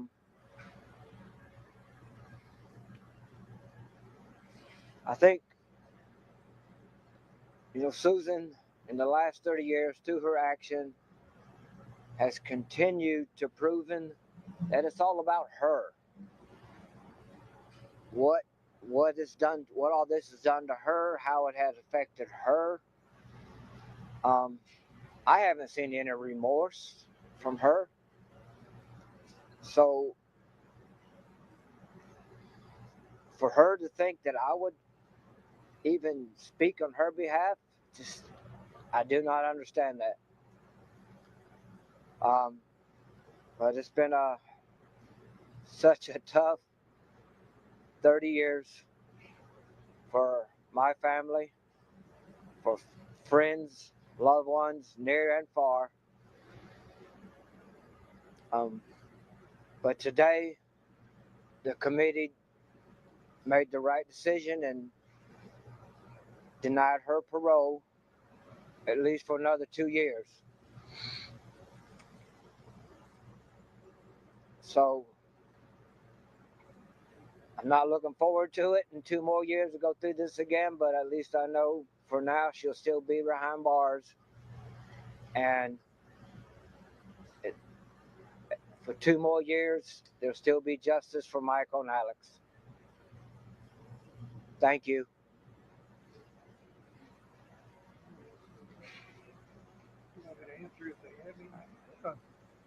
We've got Kevin Brackett, who was my deputy solicitor at the time. Kevin is now the solicitor in York and Union counties. He tried the case with me. If you have any questions, I'll be glad to answer. Yes, sir. Are you surprised by the result today? Personally, now I've got to speak for me. David and his family, he can speak for himself, but we were cautiously optimistic. I think, as David said, she's demonstrated that it's always been about Susan from the day she committed the crime. And so I think we're hopeful, we're happy. It's unfortunate that the law wasn't what it is now, that life meant life, because I mean, as we spent the last 3 hours together, kind of reminiscing as a family, and we'll all be back 2 years from now, or as Solicitor Brackett said, as long as somebody's remembering Michael and Alex, we'll all be back here. She mentioned living with her brother if she gets out. Do you want to see her back in the community? From the folks I've spoken to in the Union community, they are ready to quit being the place where Susan Smith killed her children. I think the family members have said it's robbed them of their community and the love of their community. Absolutely, the best thing would be if Susan was ever paroled is that she would just disappear and go be anonymous somewhere. But unfortunately, we know based on her behavior that that's not going to happen. No, I think, as I told the parole board, she traumatized not just the family, but she traumatized that entire community and left a scar on Union that will exist as long as people remember what she did, which is going to be for a long time. So I don't think anybody would be excited to see her return. Yes, sir. After having to seek the death penalty, or after seeking the death penalty of this ending up the way it did, what will it mean to have to do this every 2 years? It is a torture for this family. It was a reunion of sorts. I've shared with you before that I don't contact these folks because we represent a bad time in their lives. But when I see them, I mean, I'll start crying now talking about it. The sad thing is that every 2 years, as David said, the clock starts ticking. I mean, 30 years seems like it went like this, but the flip side is that this is a strong family. David has put it from the beginning that it's about Michael and Alex. And as long as I can draw breath and be here to support them, and I know the family feels the same, we'll be here. I'm not sure if you saw the Yes, ma'am. statement. I'm not sure if you saw the statement that Susan Smith delivered earlier today. She was tearful. She appeared remorseful. Do you think she's the same woman that she was 30 years ago? I believe Susan is the same woman she was 30 years ago when she laughed in the courtroom when the jury wasn't in and cried as soon as the jury came in. And I got no reason to believe anything different. We weren't able to see the feed that you guys saw, so I don't know if you saw. Kevin and I were discussing all the way from the day she called David Smith and he came out to the house, and he's on television, looks like a man who just told he lost his children, and Susan's excited about being on television. So I believe her to be the same. Solicitor, you may Yes, want to weigh sir, in. I completely agree. You look at her record in jail and ask yourself, does this appear to be a woman who's changed her behavior, changed her life? If she were released, she would capitalize on this. She would attempt to monetize her fame. She does not need to be out of jail. She needs to stay in jail. These boys had 140 to 150 years of life ahead of them. She should stay there at least that long. Attorney, I'm the Reverend, and we want to say we appreciate y'all hard work that y'all done, because the black families and a lot of young black men were being attacked, because of what she said, and you went down and got the truth. And as a minister and for other ministers, I come to tell y'all thank y'all for what y'all done. Reverend, David, we'll pray for you and your family too. Reverend, I want to tell you I appreciate it. I've been asked over the years about the racial aspect of it. And I'll tell you, that community, they think because we're Southern, because we sound like me, that there's going to be an issue. That community handled that issue. A reporter asked an African-American lady in Union, what do you think about the community blaming a black man? And she said the community didn't blame a black man. Susan Smith blamed the black man. So I appreciate your words here, and I know the family does. I told him, when the police come, put your hands up and just say, I ain't done nothing, mister. I ain't got no gun, I ain't got no children. And the police were very respectful. They came and searched the house, they pulled the guys over that was in the red Mazda, and they checked out and they wasn't there, and they treated people fair. But we thank you, because you went down and got the truth out. Well, I made a point of telling the parole board that those people, how many black men who happen to resemble the man she imagined driving a red Mazda in California or Colorado or Missouri, how many of those people got pulled over because of what she did? They're all victims too. So you mentioned too, you said if it had been a black man who had been arrested and charged, he would have gotten the death penalty. If it had been James Smith, he would have gotten the death penalty. What made it different for Susan? I think the difference for Susan Smith was a combination, and only really the jurors can answer that. I think the fact the trial was in Union, and you're going to see the same people at the grocery store every day, I think that made a difference. I think it makes us uncomfortable. It's actually a lot easier to blame the criminal or blame the father. We leave our kids at home every day with our mothers, and we don't think about it, and so I think it was unsettling, and they wanted to think there was some reason. It's hard for us to grasp that Susan's sole reason was selfishness and what was best for Susan. And it's precisely that betrayal, because people expect their mothers to protect their children and lay down their very lives for them. And it's precisely that betrayal that makes this case so disturbing and such a terrible crime. How does the community move forward after today's showing, and knowing you still got a path ahead? How do you move forward? I think the difficulty is for these folks moving forward. I think Union, just like I'll always be the Susan Smith prosecutor, Union will always be the place where Susan Smith took Michael and Alex's life. I think where your prayers need to be, Reverend, is praying, as you said, for this family and for God's peace on them, because they're going to be dealing with it long after we go back home. Hug your kids tonight. Remember the positive things, and remember how hard this family fought and what they've been through and how they stood strong for Michael and Alex. Thank you, guys. Yes. Her attorney brought up her past as far as her dad committed suicide. Yes. How much do you think that played a role in the board's decision today? Do you think you thought about that enough? I think the defense presented that, all the way back in death penalty, and I think that may have helped in mitigation. She went from Susan the monster at the time of the crime to Susan the victim when we're trying it in July. But the truth is, if you peel back the facts, as horrible as that is, she made choices. It's like David said today. She chose. If it had been a botched suicide, she could have shown up at that house wet. She could have shown up that house injured. She could have come and said, I made a horrible mistake. She didn't. It was all about what's best for Susan. And so those are sad, tragic circumstances, may have made the woman she is, but the woman she is made a horrible decision and took two precious lives. Ready to go? Good. Thank you for your time today. Thank you. I just want to say thank you, David, and y'all did a good job, David. We pray for you. We pray for you. And we pray for you turning God to take it. I was saying that day you told me to be away. I know. Wow, that was deep. And this is 30 years later. 30 days later. 30 years later. Gotta be kidding me. This is the first time on this channel we've ever gone through a parole hearing. Ever. Ever, ever, ever, ever. And I agree with Outdoorsy Life. She said she caused a lifetime of trauma for many. The community.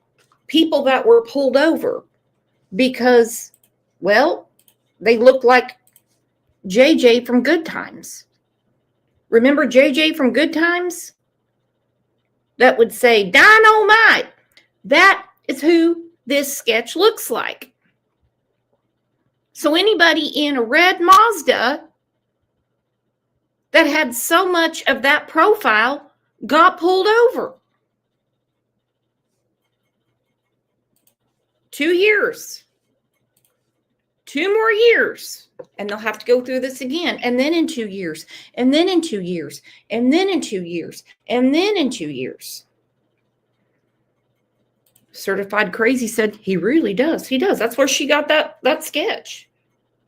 That was her favorite show. Remember JJ from Good Times? Let me show you.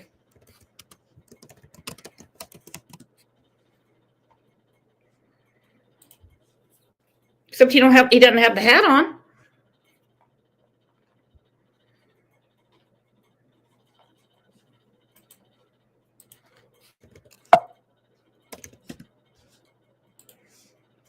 Wish I could do it side by side, but I can't.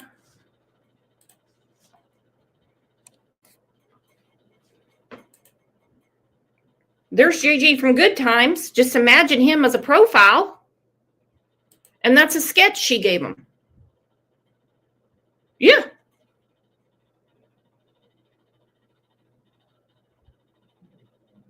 Look at it again. There's Jimmy Walker, JJ from Good Times.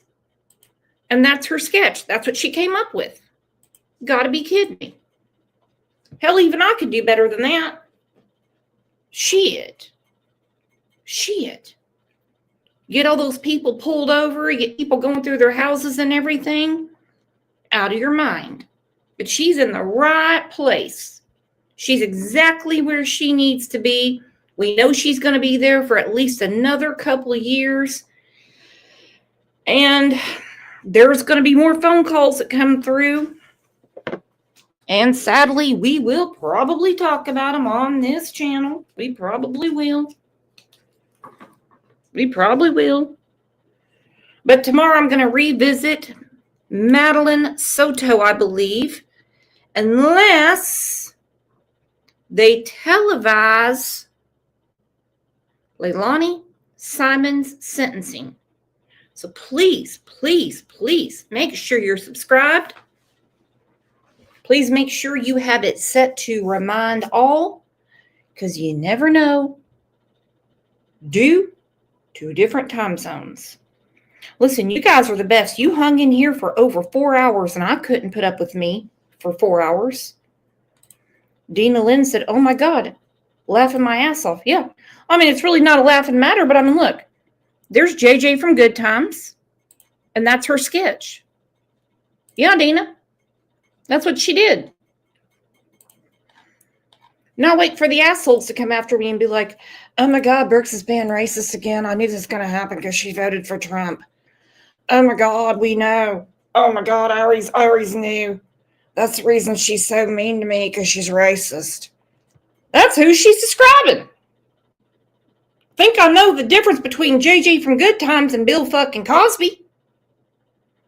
All right, you guys have a great rest of your Wednesday. Make sure you have your pink on. I didn't get to go through that whole spiel. We'll get to it next week. Dina Lynn said it really does look like him. That's JJ from Good Times. That's who she was talking about. All right.